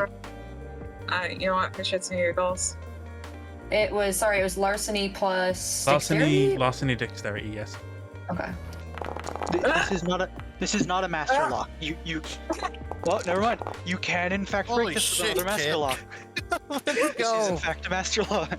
So using the wave raking technique, like bobby pin out, wave rake, open without having to break the locks. So you're now inside the studio, which is still has stains of blood on the floor Mm-hmm. that hasn't been fully washed. Like you can tell someone has definitely gone over it with like a mop, but they've not really cleaned it properly. So like the mop is like more spread the blood in a circular motion. Yeah. I'm gonna So- say this. Kit's just sitting there with the block in her hand, like, how the fuck did I do this? Type of like expression. One point in smug. So for the scene familiarity with so this is a new scene. This is a new sight to see with Silas. So Silas, as you go in, you see like a studio room of for paintings and works. Like there's some like painting stands with just dry canvases and blank canvases on. There seems to be one quite large canvas that is covered up on one side. The windows are broken from the previous night, and there definitely has been blood all over the floor. You're unsure as what because of like the mopping and cleaning has like spread it all over. So like there's like bloody circular motions. Uh-huh. If you want, you can roll. But I mean, it's fairly obvious where a vampire went through the wall. Yeah. Or into a what looked like a bar or a box. Roll a. What would be the best roll? This is something definitely in Silence's foray. I'd say intelligence investigation, but I will give you an extra dice. So feel free to give yourself an extra vampire dice. Because again, because you are a Toreador and because you are an artsy type, Yes. One extra.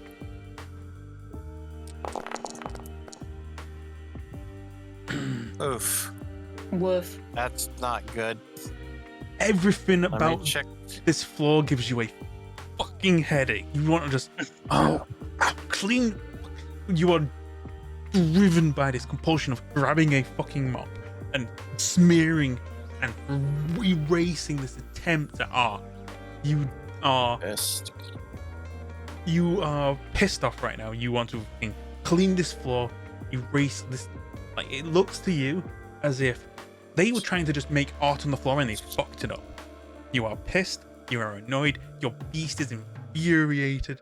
This fucking, like, the rank amateurs who did this kind of thing. What kind of fucking child would just smear themselves on the floor and call it art? It's like the same kind of people who literally cover themselves in paint and then fling themselves at a canvas. You are annoyed right now. I am very annoyed. Can Simon Okay. walk up? You said there's one big canvas that's covered. Yes. Can Simon walk up and take the cover off? Okay. So, Really And curious about this. fortunately, Silas, because of this bestial failure and your compulsion of looking for a mop, you are spared from what's about to happen next. This is a bad idea. Everyone else needs to roll a resolve and resolve awareness. Awareness. Oh fuck! We shouldn't have stayed. We shouldn't have stayed. Okay.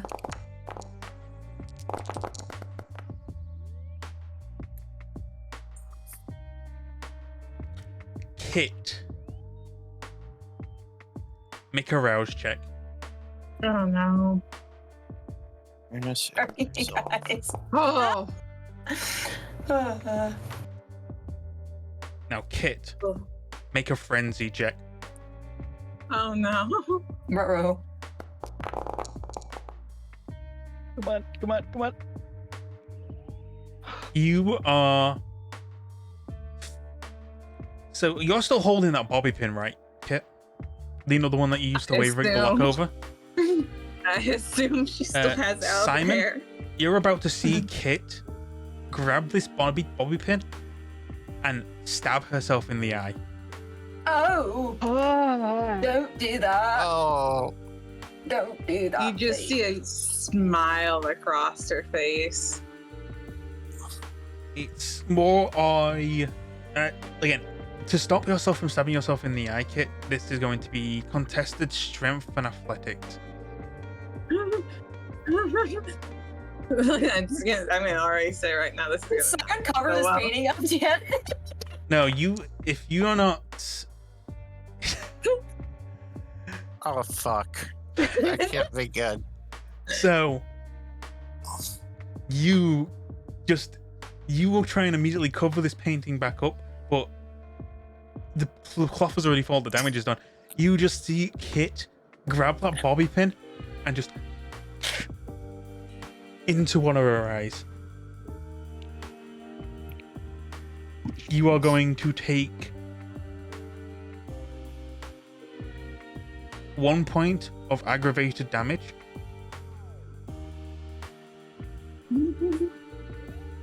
As just you do this, and then Silas, you turn around the moment you hear the scream of Kit's just poked her eye and just stabbed her own eye with the bobby pin.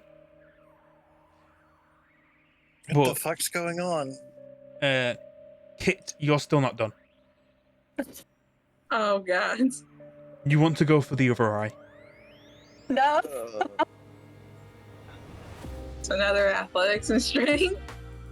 Can I try and stop her? Yes, it's a strength and Yes. athletics. It's contested strength and athletics. If you beat her strength and athletics, I have a 1 strength and 0 in yep, athletics. so you have failed. So you just have to get 1, Silas, to stop this. Strength for athletics. As she rips this out of her eye, Hey, you got one. and the moment you just do it, you just immediately just tackle Kit to the ground so much that she drops the pot. Kit, you are now regaining your senses. You are feel like Silas is someone's punched you in the on face top and given of- you a black eye. On Yep. top of her. Kit, come on, Kit. Look at me, baby. Look at me. During this whole time, Kit's trying to Oh, suppress the screaming she wants to do from the pain. Yeah, But it- she knows internally this is part of her journey and her way of learning. So Is there anything I can I Oh, have we don't one have- medicine. We don't have a healer. We don't have our healer. We can't heal that. Yep. So Is there you just anything I can do to at least dull the pain? We at least need to bandage it. I don't need any more blood leaking out. I don't think you want any Again, blood on you. like it's not even a bleeding wound. You just stabbed yourself in the eye and pulled out. Unfortunately for you, your eye Well, hasn't that- come out of the bobby pin. So like I gave myself a lobotomy. in a sense, need- yes, a very messy lobotomy. What is the painting of, or is it just like abstract? This if you want to look at the painting. Yeah. Also, yes, Fuck Silas, that. you have just done enough to at least like patch it up with what you have. Good. Silas reaches into his coat pocket and pulls out his he's got a handkerchief. Yep. Like a lapel If handkerchief. if you wraps want it around. if you want to interpret the painting, Yeah. this would be intelligence occult. Great. I'll do it. Question: was it her left or right eye, just for shits and giggles? What handed? Are you left or right handed? Or is Kit left or right handed? Kid's ambidextrous. Oh, that fucking sucks. Can I willpower that? Hey, you can willpower if you want. Okay. Remind me how that works. The right click the chat. Yep. And also say willpower reroll. Okay. I'm gonna reroll 2 of them. Completely forgot I have Yeah, music going on. you currently can't use your left eye. Ah, fun. Nope. Okay. Still shit. Simon doesn't know what this painting is. Nope. Does anyone else want to look at the painting? Call is- intelligence. Alright, Silas sorry. is not going to look at the painting. He's going to reach for the painting and try and throw it out the fucking window. Okay. Atlas, we're trying to be undercover, evidence. sneaky. Yeah, don't destroy it. What's my night with rolls?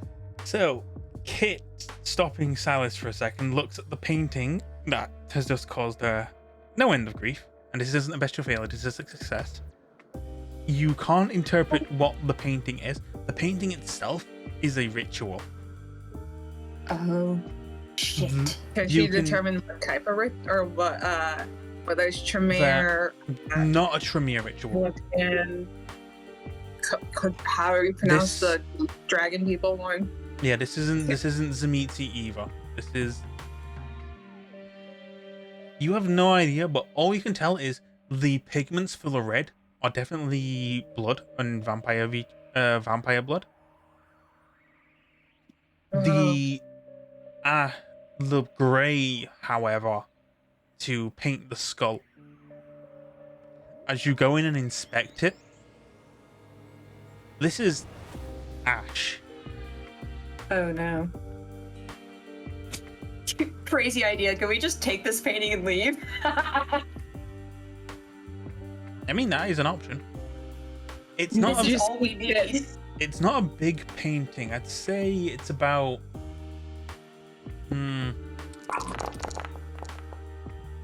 I was gonna say Kit turns to Simon. Yep. If we take it, we are covering it and we are warning the others. Right. Pointing No, to I her said we just eye. take it and leave. yes. This is enough proof, I think, for them to investigate Benny. And Kit, Yep. and same thing is like my So- eye's proof as well, but it goes. So there's no sign of Benny here. Mm-hmm. The place seems empty. Pick up the painting and I throw it to Simon, I guess. Yep. Since- Simon will cover it back up. All right. So now, Before we leave, Silas is going to do some investigation stuff. okay. I am looking for trapdoors or anything like that. Okay. So I'd say I think I have a skill for that. at this one you Stealth. do have heightened senses. So yes. So heightened senses, wits and resolve check. You don't have to do a rouse check for this. Wits and Okay. resolve, you get to add an extra point because of your aspects.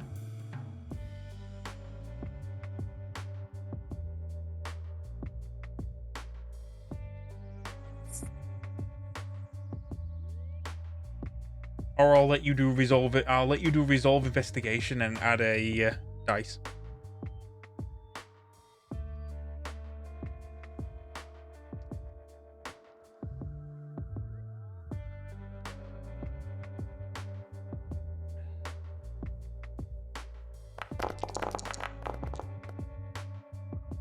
All right. So, using your heightened senses and feeling like you're looking around, you're finding like, okay, so what entrance would use, and you're using scent, and you've got a big whiff of vampire vitae, of vampire blood being spilled, different from the ones that's in this room. So, as you go down, this leads you down what looks to be like a bunch of makeshift cells. All of them are empty. The cell that has the strong scent of blood, you just see a stake and a pile of ash that looks like it's been scooped up and dusted. Fuck. Okay. Then. Yeah. We should get out of here, shouldn't we? Yeah. So putting 2 and 2 together, that's the grey pigment, So the Malkavian. let's see. Yeah. That's I oh didn't- god, the milk cake. Oh god. I didn't bring anything prepared with me for this. Yep. Does Kit have an empty makeup case or anything like that? Kit just pulls out one of the many small little vials she keeps for collecting mortal blood. Yep. He just drops it. So you've got a sample. You've got a sample of the ashes.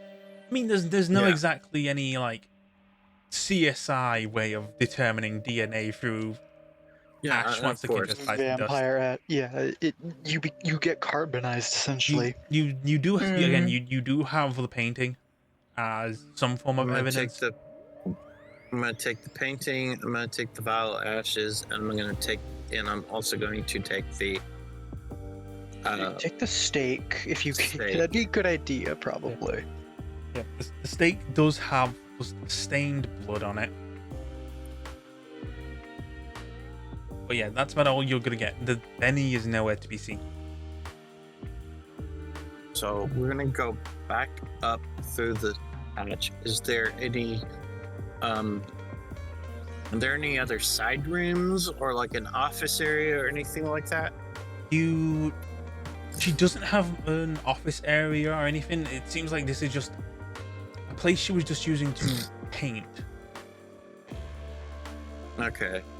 This So was it's like this was a studio. like a big open ballroom kind of Yeah. deal. Yeah. Gotcha. But with that, you've got your evidence, and you'll be returning back with that because there's now little time. You've probably only just got enough time to head to the House of Justice with your evidence in tow. Meanwhile, Mac and Penelope, Mhm. you have more time that you've dedicated to question Ryan. You do Are we have going the to- evidence that coincides that basically he's told you the complete truth around the Facebook stuff. Mhm. They don't know that. They don't know about the evidence we've collected. Shouldn't we No, stop but we do and- know that the fishing place is real. Yeah, they know about you following up on the Facebook stuff, Silas, and then you hand that over, and they have that evidence in cooperation. They won't know about what's gone on in the flood bank until you return. Oh, that reminds me. Silas is going to take a quick picture of the vial of ash Yep. and Just take some photographs. text it over to Mac and You Who's the other won't. person? Yeah, you won't receive. They won't receive that yet, though. I'll indicate them when they do. So, Mac and Penelope, what's the plan? Ryan's tight-lipped. I mean, how is the cup looking? The cup. You cup's said he broken. slammed it down, The hand's completely snapped off. but is like the actual cup itself? You know, Yeah. is it like It's currently empty okay. and usable. I want to grab it and pull it over to me. Okay.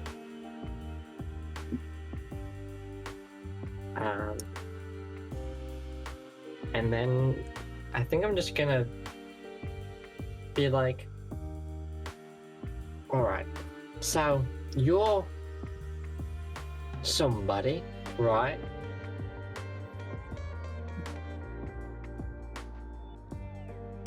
He's not talking to you. That's pretty obvious.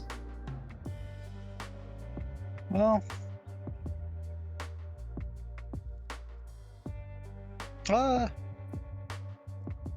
would I be able to get to the other room connected on the other side of the one-way mirror? Yes, If there's if you anyone want. in there. There's only one how guard. much- The other one's having to lie down. How much can we hurt him? We've been told that he has to at least be able to stand trial. Okay, so he has to be able to speak. Got it. And stand. Oh, that's good enough. We can do it. So,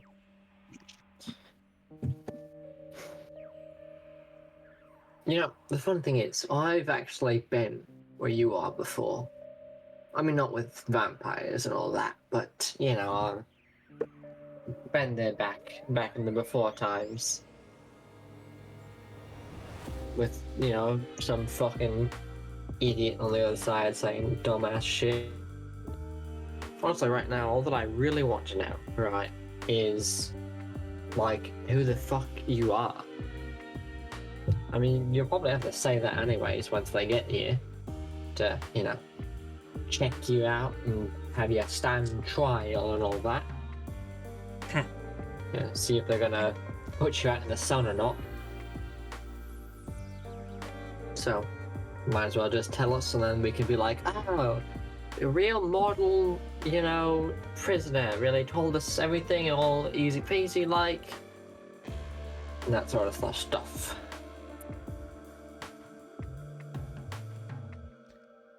Like I'm going to believe what you're telling me right now. What do you mean? Oh, you've already fucked me over on one deal. You promised me a nice full sating drink. And here you go, drinking half the cup, handing me the scraps. Now you're gonna say, oh, we'll put a good word in for you if you tell us everything we need to know. I mean, the other Okay, option is I start breaking fingers. I mean, Roll if intimidation. you want. Just pure strength. intimidation? Charisma or intimidation.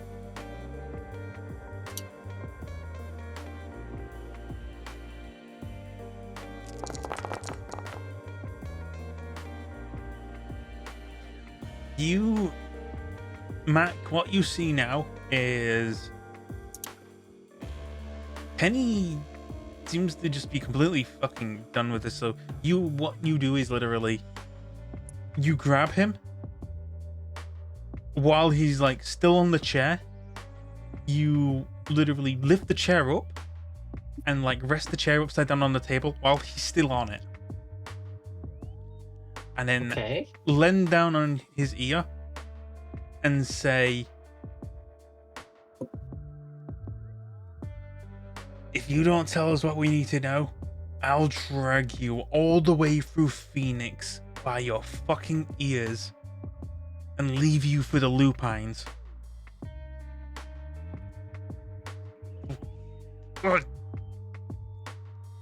Fucking Get me off! This is fucking crushing me! Then speak before your lungs give out. Fuck.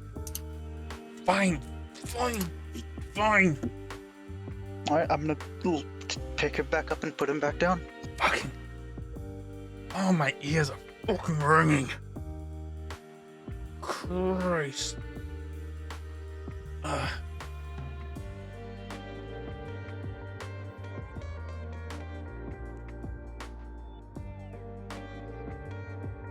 She was mentioning some place called the Temple. Okay. Mentioned that's where her. I'm guessing that's where her broker was. Okay. Broker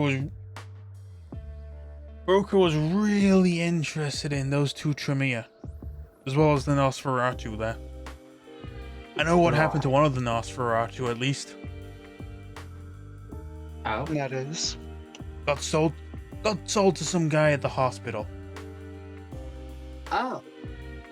Well, that Oh, I explains know. That explains that then. Oh, that Okay. explains that. So I'm guessing I'm giving Yeah. you something that's useful information, right? Yeah. So here's this, right? You know, you've been helpful, and I took some from you. So how about I give you something in return, eh? He cocks an eyebrow. And I'm gonna bite into my palm and rip my hand open. Okay, so you're going And to offer you're it going to to offer him a drink of yourself. Yeah. How much are you going to give him? 1 hunger. Okay, you take 2 superficial damage, Okay.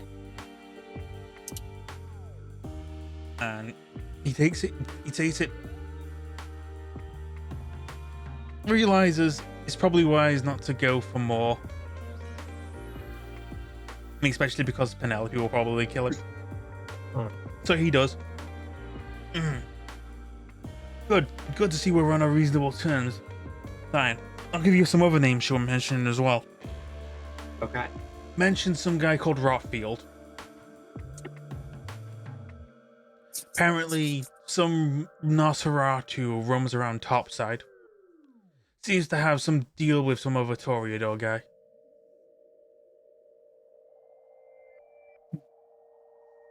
Okay. Apparently this guy's really good at impressions. That handy information? Yes, it is. Maybe. Okay. What I want to know right now, actually, is before you came here, what did you do? Who were you? Listen. I was just small fry in London. Staying out of the conflict and shit. Stuff with Gwendolyn and all that stuff with the Queen. Now I'm staying out of that power struggle stuff. The moment I heard that people were starting to snoop around, asking questions, I got out before I even things. Made sure not even to give a warning to my friends. Next thing I know, I'm hearing rumors that those bastards at the Second Inquisition hit the Shard, attacking the Queen right at her home.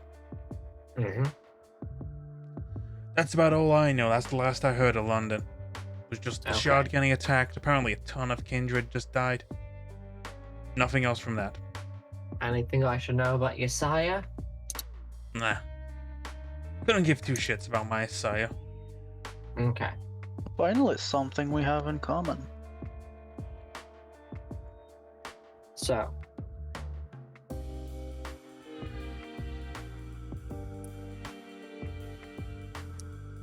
No sire, no contacts.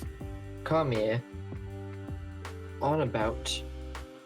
Suspicious as all heck. Was supposed to No take me to idea what's Belfast. happening. Yep. Got dropped off here.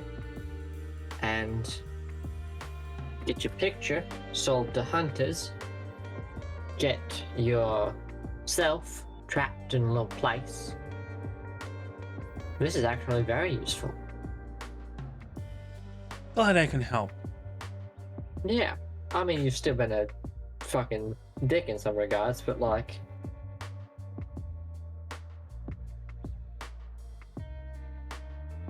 Yep. You gave us something. So with that, you will then got the message and the photographs being sent by Silas. Mm-hmm. Huh. So you Well, that's didn't. You not good. so it's just a photo of the corpse of the Malkavian. You didn't take a picture of the painting. Also, you see two emojis. One is the no sign, and the other one is the eye emoji. Okay, so it's just like No sight. like so. Interesting. Okay. Alright. So with that, time is up. You are all instructed, and basically you get the call by Rocco saying, "Go to the House of Justice." Okay. All right. Well, Time for seems trial. like time for trial. Would you like us to walk him down? I'm gonna ask the guards if they would like us to walk him down, or if they will walk him down. Oh no, we'll do it. That's what's sent. Gotcha.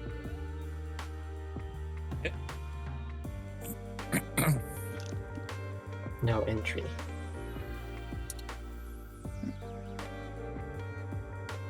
So with that, you are all told to go to the House of Justice. It is, in fact, literally the courtrooms of Dublin. Oh. For a Fancy. second, looked like a weird indoor field stadium thing because of Yeah. whatever filter you have on it. Yep. Again, you are aware that this is kind of this is a form of Elysium. Well, Looks this like a rice pail. This was the Elysium back when Dublin was held by the Camarilla before the Anarchs retook over. But it is still held by the Coterie. It's still where Basalt makes his addresses and calls the other barons in Dublin to come and discuss politics and discuss policy.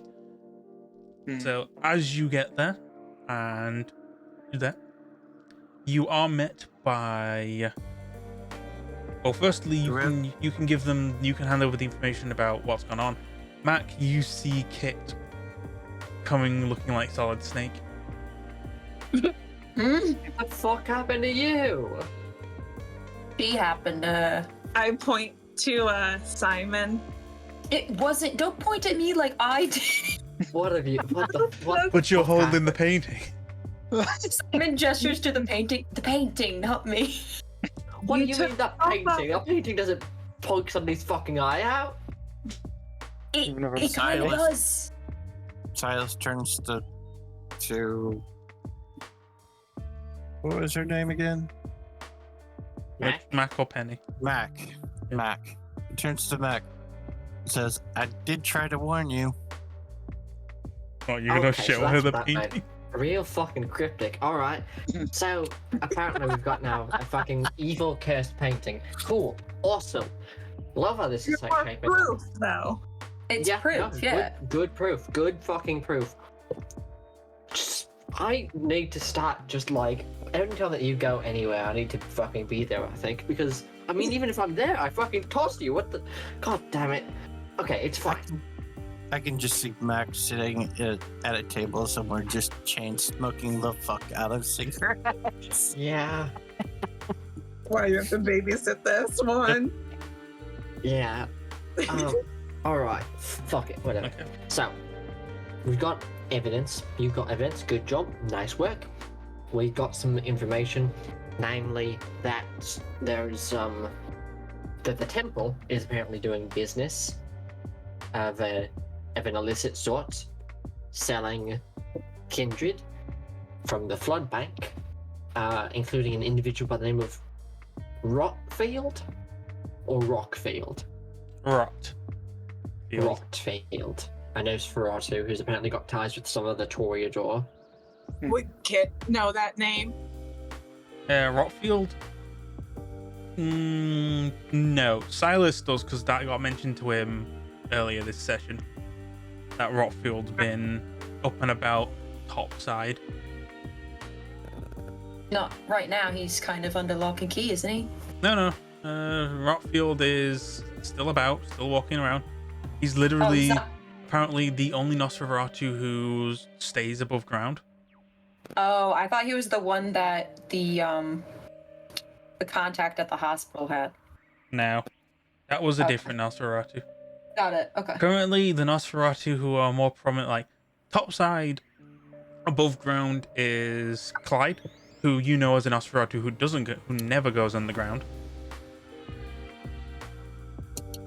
We should tell him about. Rockfield. We should tell him about our arrangement with Puck. Yep. Right. So And, we kind of promised Puck we'd help him out in exchange for information.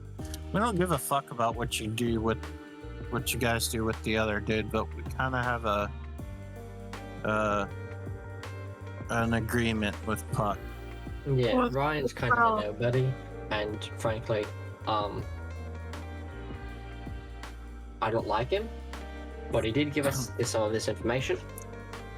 And what else? Oh, also that, yeah. So, oh, also fun fact: the source of that blood, that fucking Nosferatu, right? Was in fact the flood bank. Real circular life there, in a sort of cannibalistic, fucked up way. Arventru is a fucking nobody, so no idea why these big shots are coming here. Kind of fucking spooky. But hey, at least we know now there's this whole fucking racket happening. Yeah. Now I know that if we can't get the one that I want dead, we can at least take out possibly a horde ring. So with that, you do witness the doors open as Rocco comes through. He is not got his usual swagger. He is back straight, hair slicked back, no grin on his face, walking towards you. The woman next to him, is wearing a black suit, very defined jewelry. She's also carrying a clipboard as she walks towards you. She gets close enough to know that you can clearly hear without any misinterpretations of her words. She immediately says, "I'm here to introduce myself and address you all. I am Lady Scarlet Churchill of the Camarilla of London, and I am secretary of the Prince of London. I am pleased to meet you all." Now, The Scarlet Churchill of what? London. Yep, she mentions that she is from London, that she is the secretary to the Prince of London. Secretary to Prince. Which, depending on how you would chalk that up, more specifically for Mac and Kit around politics in the United Kingdom, especially around Kindred, and is technically the Prince of London, because the Prince of London, known as Mithras, has been dead for years. He died during the London bombings, or got diablerized, whichever story you take. So yeah, so the Queen Anne Bowsley has been the one in charge for all of this time. But why the London kids coming all the way to Dublin? This is probably the question you have in your head, and she goes, "Oh, you'll probably have some questions as to why I'm here. The Prince of Belfast has dutifully given asylum to any kindred who have managed to successfully flee the barbarity happening in London. We were brought to our attention that some of those kindred have ended up in the hospitality of the Anarchs of Dublin. So we have seen to it that we see our kind taken care of. However, it has been brought to my attention that those kindred who have come here, even while fleeing and desperate, may have committed some crimes. Which is why we are here. We are here to not halt or stall the process of justice, but to at least see what cases can be made. Now, we are aware that you have 2 kindred from London under the Camarilla umbrella who are to be standing trial. I am here purely as the Camarilla adjudicator. I will hear any testimonies or evidence you have to bring. But in truth, I will let you decide their verdict. I will let you all know as well that other members of the Camarilla will be here as witness, as well as members of the Anarchs. I'm sure you're all aware of Rocco. I am led to believe that the Baron Francine will be present, as well as Damien Basalt, who is currently here playing host to the Queen.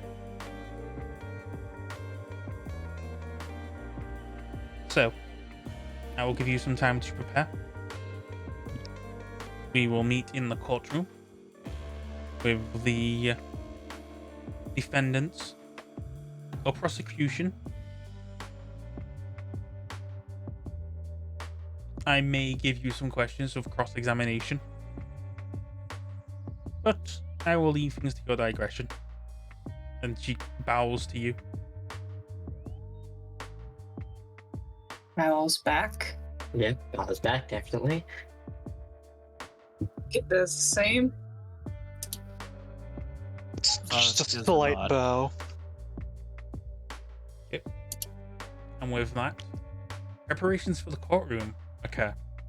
So, as you enter the All right. courtroom, So first thing Silas is going to do is try to wash the blood off his clothes as best he can. Yep. Because he is covered in fucking Kit's blood. you can Alright, yeah, the eye stabbing. you can decide whether or not you are going to be defendants or prosecutions, as well as preparing your evidence. Okay. Well, what are the... Defendant. What, Maybe what we are should split up into our investigation teams and Yep. and do it that way. Yeah. Probably. and What are the crimes? And that's But charges- exactly what you're going to say. Oh, You're going to say cool. whether or not Awesome. they commit. Basically, the plan here and the goal is you are going to either defend them of whatever crimes they may have committed, or expose whatever crimes they have committed, and try and determine whether or not a specific punishment should be in order. So, Okay. if you want, you can play the role as prosecutions for one, or defenders for another, Fuck. and use whatever evidence. We know very little of the evidence that's being presented, first of all. So we would just kind of have to make it up as we go along. Yep, you have to lawyer your ass off. Have fun. Yep. So, Oh Okay. god, that's gonna be a lot of subterfuge if if we have to defend Yeah. someone. I can do subterfuge. Oh my Believe it god. or not. I have 2 subterfuge. And I bring 2 also manipulation, 3 composure. 3 wits.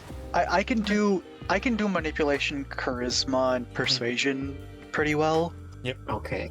but I can't do subterfuge. I have 0 in subterfuge. I can do that one, but I think so if we're doing, so we're having a split between Ryan and Puck Lee. With all being for Puck Lee. So basically, I think yeah. what is your intentions with Ryan? I still want Ryan dead. That is my job. Okay. So I was told to do this. I want this man dead. You are going to prosecute Ryan with the death penalty. Subterfuge. Okay, I have 2 thoughts. What about Puck? Defend. Puck, I say we Defense. defend. Puck didn't do anything. Puck did nothing Didn't wrong. really do anything wrong. Like they frenzied once. That's it. Yep. So, but then what are you going to try and plead for with Puck? Because he's not a he says himself he's not Camarilla. Are you going to say he deserves to remain and be housed in Dublin? I think This in is exchange for Anarch giving territory. in exchange for giving evidence into this larger conspiracy with Benny, I think he should be granted some sort of form of leniency. So you need to plead to the jury that he has been helpful with another case, so he has agreed to a plea deal. Right. So I was gonna say also. Someone could step up and be a just usually when you go to a new country, you have to have a visa, but again, that doesn't really apply to Kindred. Kindred not just a visa. It's like people who like someone who vouches for you. they sponsor. Sponsor. Kit can go. I can get hold of Clyde. He said he's willing to give him a place. Okay. See if he can be a sponsor. Yep. And also, With Kit what was says, happening. I was gonna say, we can also add in maybe occasional check-ins on him to make sure he's not doing anything bad, to ensure he's following the rules here, all that. But parole. What happens when you actually emigrate to somewhere? Yeah, and I do think that Mac kind of wants to like pull Penelope back and be like, okay, how like super fucking serious is it that we get this guy murdered? Because he did help us. He did help, but the Inquisition wants him. That is a case you can make. Yeah, that's a good point. You may have to try and convince that evidence is solid. So again, but here's the thing. I made a deal with him. I owe him. I mean, if you want to, Mac can be defense. Penelope can be prosecution. That would be more fair. Yeah, I literally have to pay back my debt. That's one of my convictions. Yep. So, yeah, you can defend him. You can be the Phoenix Wright in this situation. I guess I have to. Because in this case, this would be fair, and Penelope would agree with this. Like, if you have to defend him, you can defend him. I'm going to attempt this. Yep. Okay, cool. If Penelope is cool with it, then definitely. Yep. So again, you can spend what time you can, because after we decide this, we will take a small break. So you can collect your stuff and basically figure out how you're going to do this. So, Puck, Team Puck. I'm guessing there's no one here who wants to prosecute Puck. Nah. No, I don't think so. there's any negative around a Puck. Okay. Not really. You are going to. Gentlemen. Your goal is going to be a bit different. You are going to need to convince the jury that not only should Puck be fine, that he is in fact a victim, he should be grant clemency to be allowed in Dublin, to remain in Dublin as a actual anarch citizen of Dublin. Yeah. So, with that, we're going to take a 5-minute break. Okay. Oh, We re-hit code. So, set the scenes of the first trial. None of you can actually see the jury. They are clouded and obscured by veils. Though, if you wanted to, you could try and interpret them from build. Or you could carry on with the trial. So the first thing first is, on the judge's stand is Damien Basalt, is Baron Basalt. He is sat there. He is not got a wig on. He's just sat on that chair. As for your defendant, or as for Ryan, he is sat in a chair in the middle of all of this, like, he is sat dead in the middle of like a round room.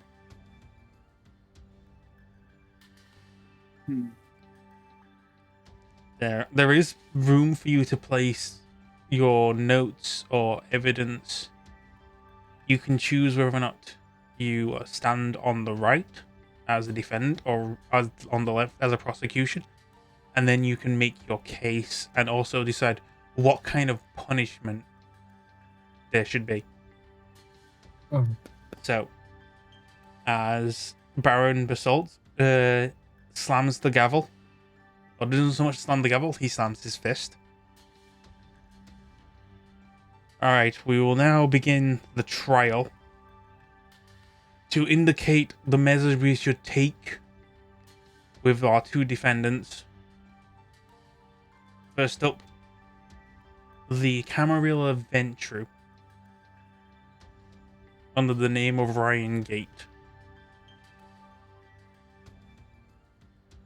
The two Kindred who will be making their statements are of both Camarilla Tremere, and he goes and looks at Mac, and Anarch Gangrel, to measure that this will be fair. You two may both stand on and make your cases. We will listen.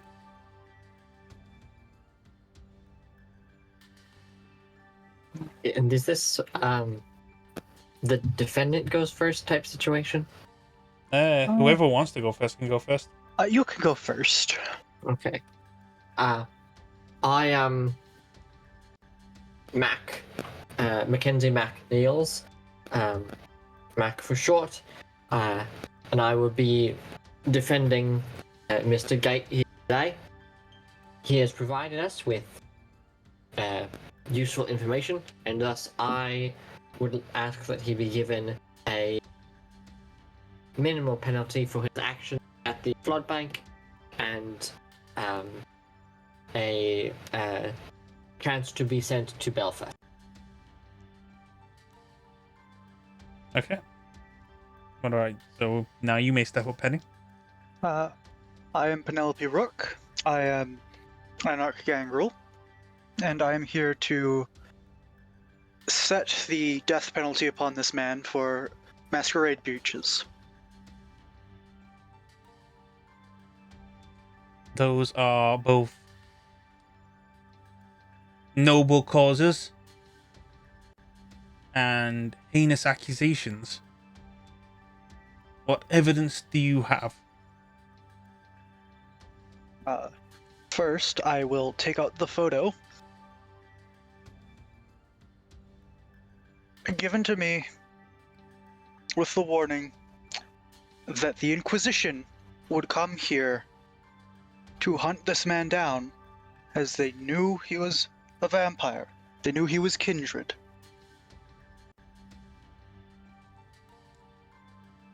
This photo was given as evidence and chart, and I was tasked with killing him. We are here now to gain that privilege. And this is one of the pieces of evidence, but there is also much larger stakes, as he is possibly not the only one involved.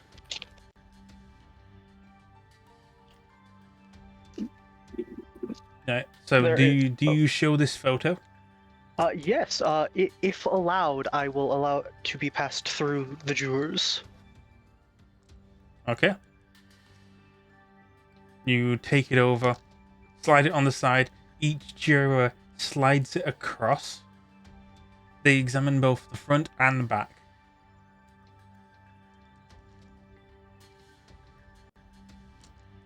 What is Mac's defense against the photograph?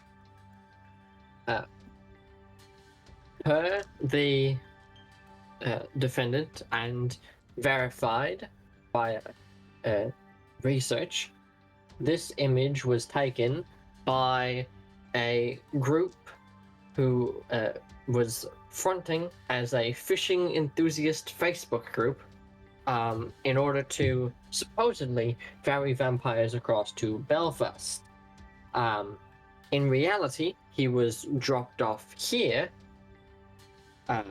and brought to the flood bank, and I have reason to believe that this was done as part of a vampire selling market ring, as will become evident. The Ryan here was here not out of his own desire to be here, and was held in effectively captivity due to these people bringing him here, and was also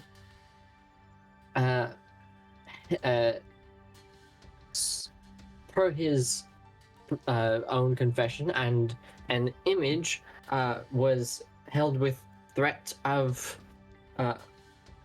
unnecessary death or potentially being sold off to unknown individuals. Okay. So, with this, And I will also like take out my phone and get the picture of the dusted Malkavian. Yep. And try to pass that. so you pass it you off look as at- like, this is evidence from the flood bank, evidence that a vampire was killed in the flood bank. Killed, yeah. And I'll be like,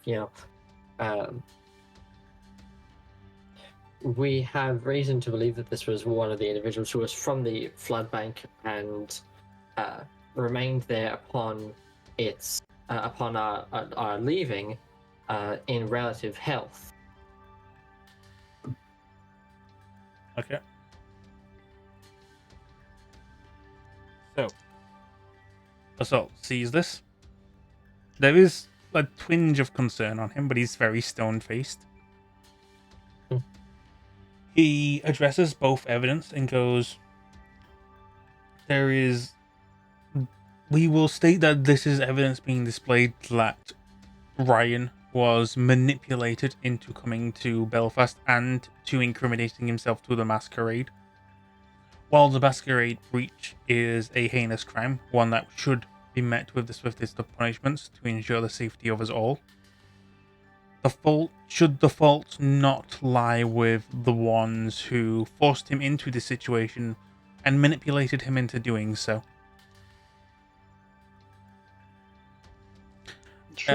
Should fall to them as well. Okay, give me a second. Alright, so I want both of you to make a roll of Charisma Persuasion. Penelope, you get a +2. Okay, I guess I will blood search. Try. Oh dear.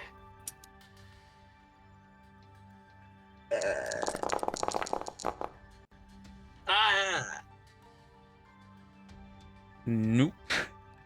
You were both violently. You were really into it. Like, the court case, the deliveries, the tones. Like, you both need to roll a rouse check. Oh, Fuck. great. Yep, so you succeeded that rouse check. I did not. But you found yourself like, yes. Give him, sentence him to death. Give him trial comp. Let us deal the punishment. Let us drink him dry. Let us feed. This will be an earned snack for us. But yes, so that is that part. So, second part. What other evidence do you want to display? Oh, fuck.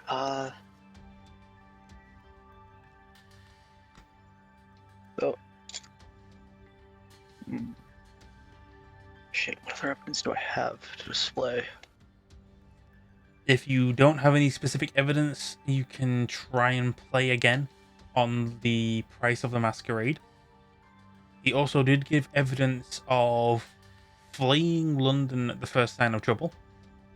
Hmm. So you could brand him a coward.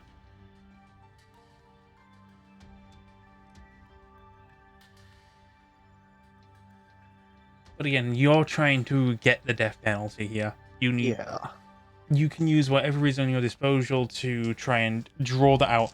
Basically, you've got to sway the jury. Yeah.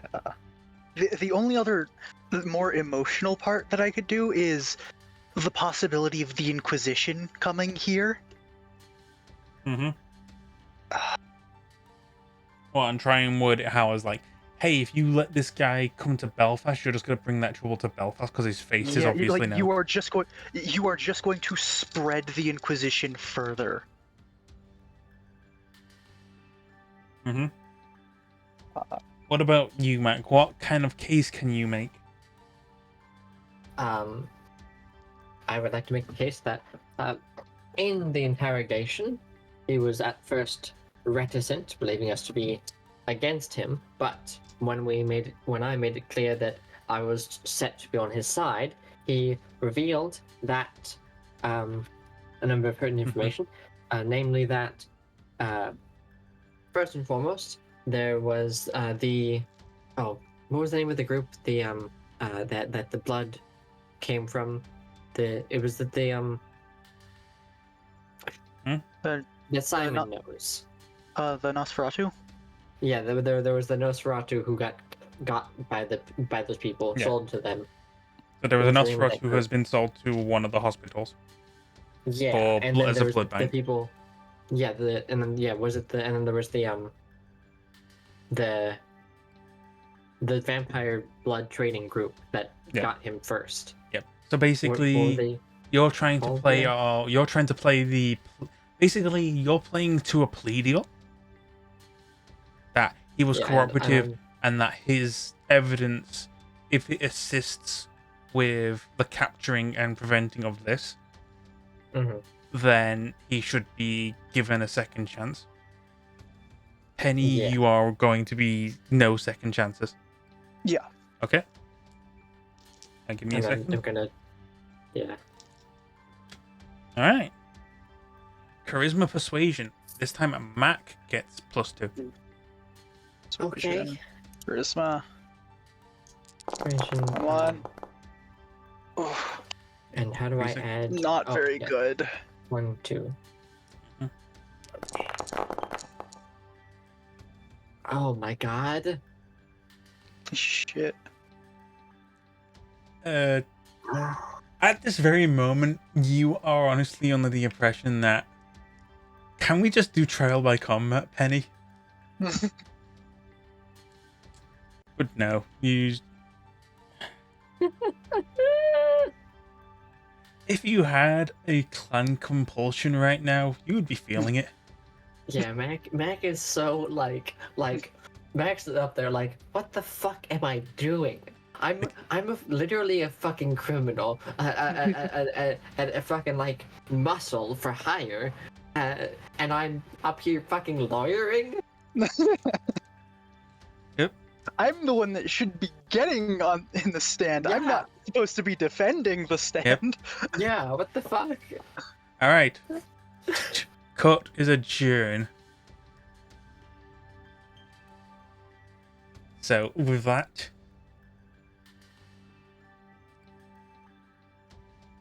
you get to leave, and next up is Puck. Right. Ryan is not looking confident. Who's not looking confident? Ryan, as he leaves. Oh, Ryan. Oh, So Poor bastard. now this is going to be a bit different. Sorry. For Okay. Puck, you Uh-huh. will each be able to make a single case as to why Puck should be allowed: 1, to live; 2, to remain in Dublin. So you need to convince the jury that not only should he be allowed to stay and remain, but also not be shipped off to Belfast.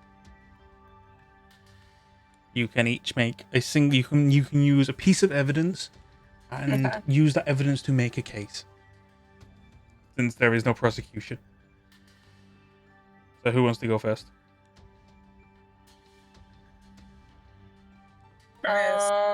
Hit go Yeah. after whenever we bring the painting out and talk about what happened with that.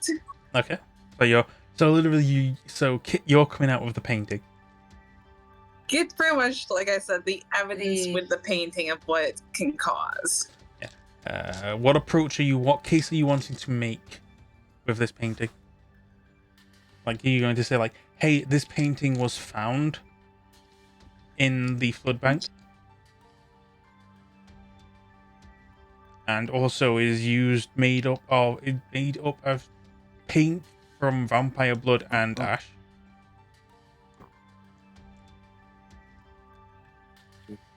That, and upon lifting the fabric, some sort of ritual occurred and ensued. And of course, Kit will have lifted up the thing to show the wound, and just points to the eye. Okay. This. Okay. Sorry, in that way. All right. So you get to make a charisma persuasion Alright. Give me a with second. I just pulled my hair. charisma persuasion. Persuasion. And my brain wants to do the stupid thing and do Riz. Yeah, unfortunately, you don't have the specialty of Riz. I have. You the have specialty, marketing. right? Yeah, I know. My Oh, brain, because of the fantastic. stupid meme of how everyone's saying charisma is now Riz. It's in my brain and trying to figure Mhm. out what half the people here let me talk about. It's too Okay. bad that We're about that's 20 a years thing. too early to use that word. Yeah, we invented Riz in this universe. Yeah, I know. That's out of character joking around when I Alright. was reading. So, the words of you saying basically, of like saying like, "Hey, he was a victim. He was brought here, used as He's an pigment." Who's just trying to get to an Okay. area with other Nosferatu of his own clans, add that stuff in, and everything else, and yeah. All right. Who wants to make the next case? Silas I or mean, I Simon? guess I'll go. I'm kind of not sure. I feel like we kind of covered everything already. Sheesh. Yeah. Yeah, I mean, We'll save that. We'll save that for later. What case? Unless you want to go first, Silas. What case do you want to make? What evidence are you using? Oh, I was gonna say, I was just double checking something. Ignore that roll. Oh no, I'll use it. It's there. I'll keep note of it for future. Yeah. So Simon, you go. so My idea was Silas isn't saying anything. He's just using basically his Torador charisma powers that Cool. boost. You're trying to Saul Goodman this. Noted. Yes. So we'll say that will be the final statement. So Simon, you go. I guess again, I'll just sort of reiterate what was already brought up: the fact that there's all these people fleeing London.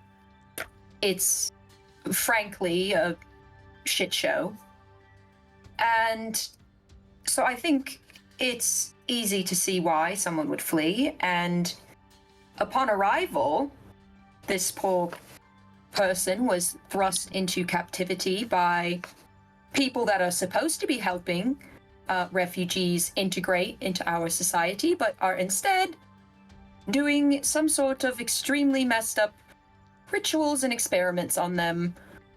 And during his time here, he's been cooperative. He has provided evidence in a much larger case that we are building that is much more of a threat to us than he is in any way. And he has also a potential sponsor for if he is allowed to stay here. He will not be. I forgot about that. He will not be just loose in the streets with no guidance. And I think it is within our right, if not, the right thing to do, to honor the contributions that Puck has made to this investigation. Okay. And so basically, the judge goes and goes, so who is this sponsor for the Nosferatu? I assume by then last time Kit would have and asked Clyde to show up and all that stuff. Yep. Clyde won't show up, but his name alone as a sponsor would work. Alright. Well, then Kit will say Clyde, or brain just wanted to say that word. Yep. So the owner of the temple, Clyde, is his sponsor. Okay. So, does anyone want to do a wits awareness check? Sure.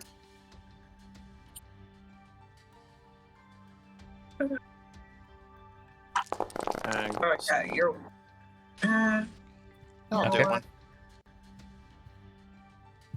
No, okay, I'm gonna be. Yep. Should have just given my gut and gone. No, let's not do this roll. Okay.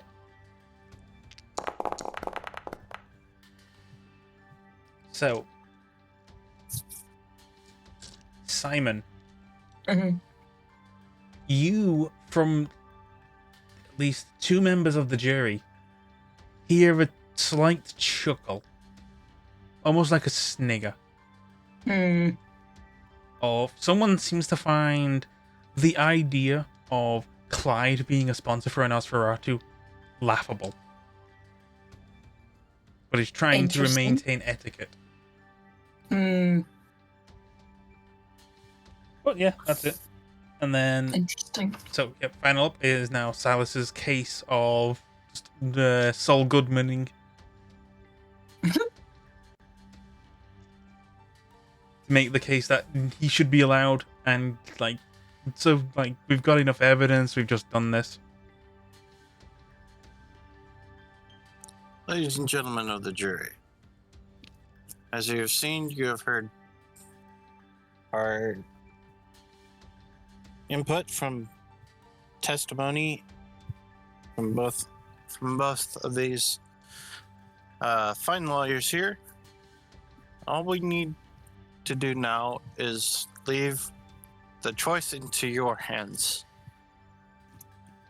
We ask that you look deep inside your soul and give this man a second chance, because don't we all have don't everyone believe everyone has a second chance in life? They should be able to take it. Okay. And I'll use that roll because it was a success. However, I will ask you to make a rouse check. That is so different from what I'm just like, everyone deserves a second chance. Kill that man. Yep. So Now let's check. yep, Styles can make a One. rouse check. Yep. Rousing speech doesn't rouse your blood too much. But yeah, with that, we move to the final scene of the night. The defense rests. Yes. So, both are brought into the chamber. And one of you is asked to take up the stake.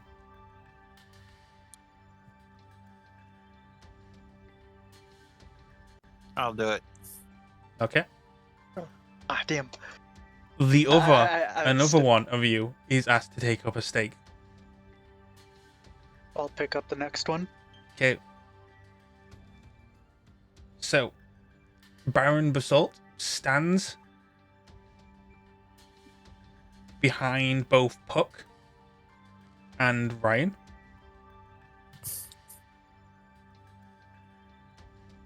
And he goes, "The jury, please lift your veils to show that this is a even jury of both Anarchs of Dublin and Camarilla of Belfast." All of them raise their veils. You see the faces of Francine from the brewery. Rocco is among them. There is another Bruja who you can't distinguish. And then the other three are Scarlet Churchill, an other lady of brown hair wearing lots of exquisite jewelry. You could probably summarize as Anne Bowsett, Anne Bowsley, and then Victor.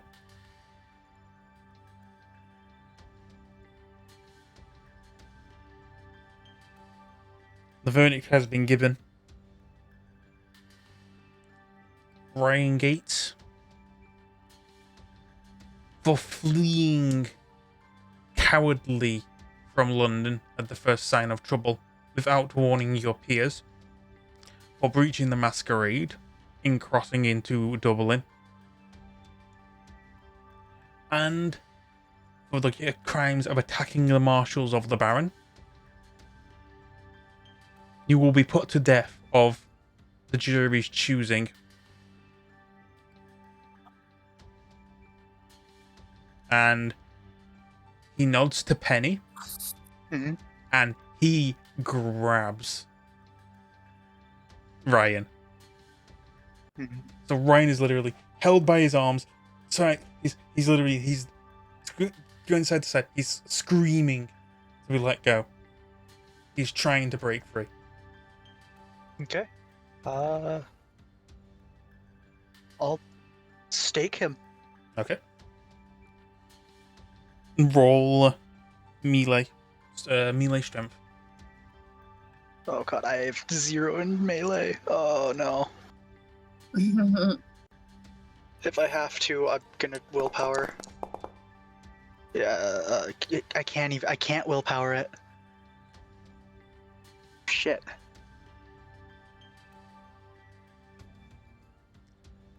So this is an incredibly messy kill.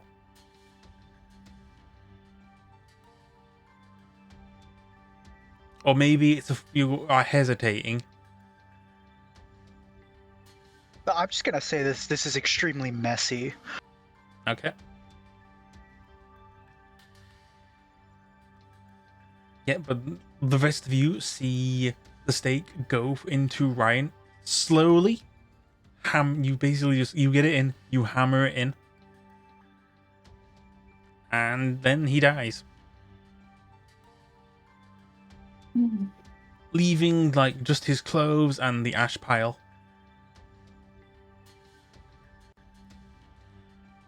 Puck's getting really nervous right now. Yeah, Simon's nervous. I'm nervous. I don't want him to die.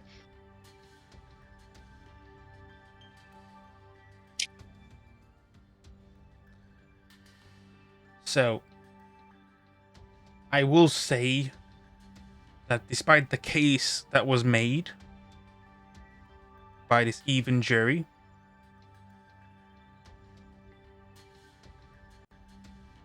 death was given as your punishment, as he puts his hands on both of Puck's shoulders. However, some believe that the mercy of what happens to you should be left to those who are willing to defend you. And thus, I am, at my old age, willing to listen to the young.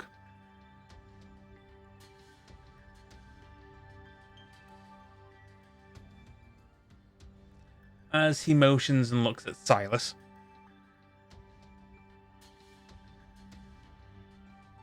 You have the choice of either staking him or dropping the stake.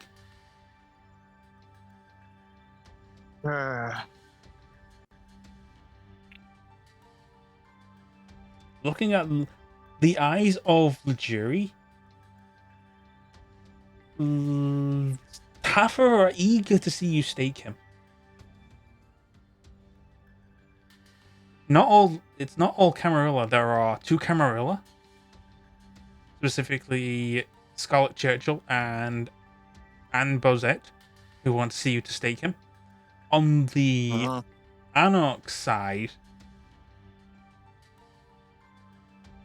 the Bruja, who you don't know, wants you to stake him.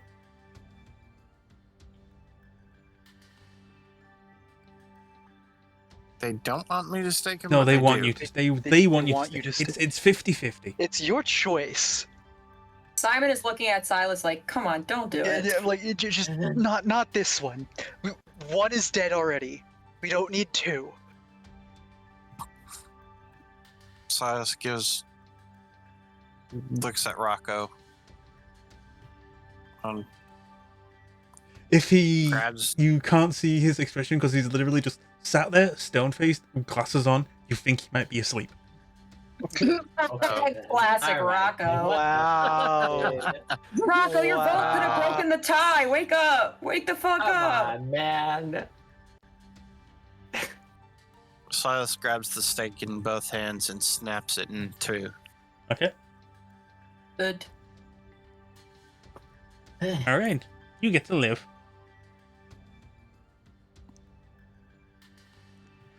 And with Simon's that, very relieved.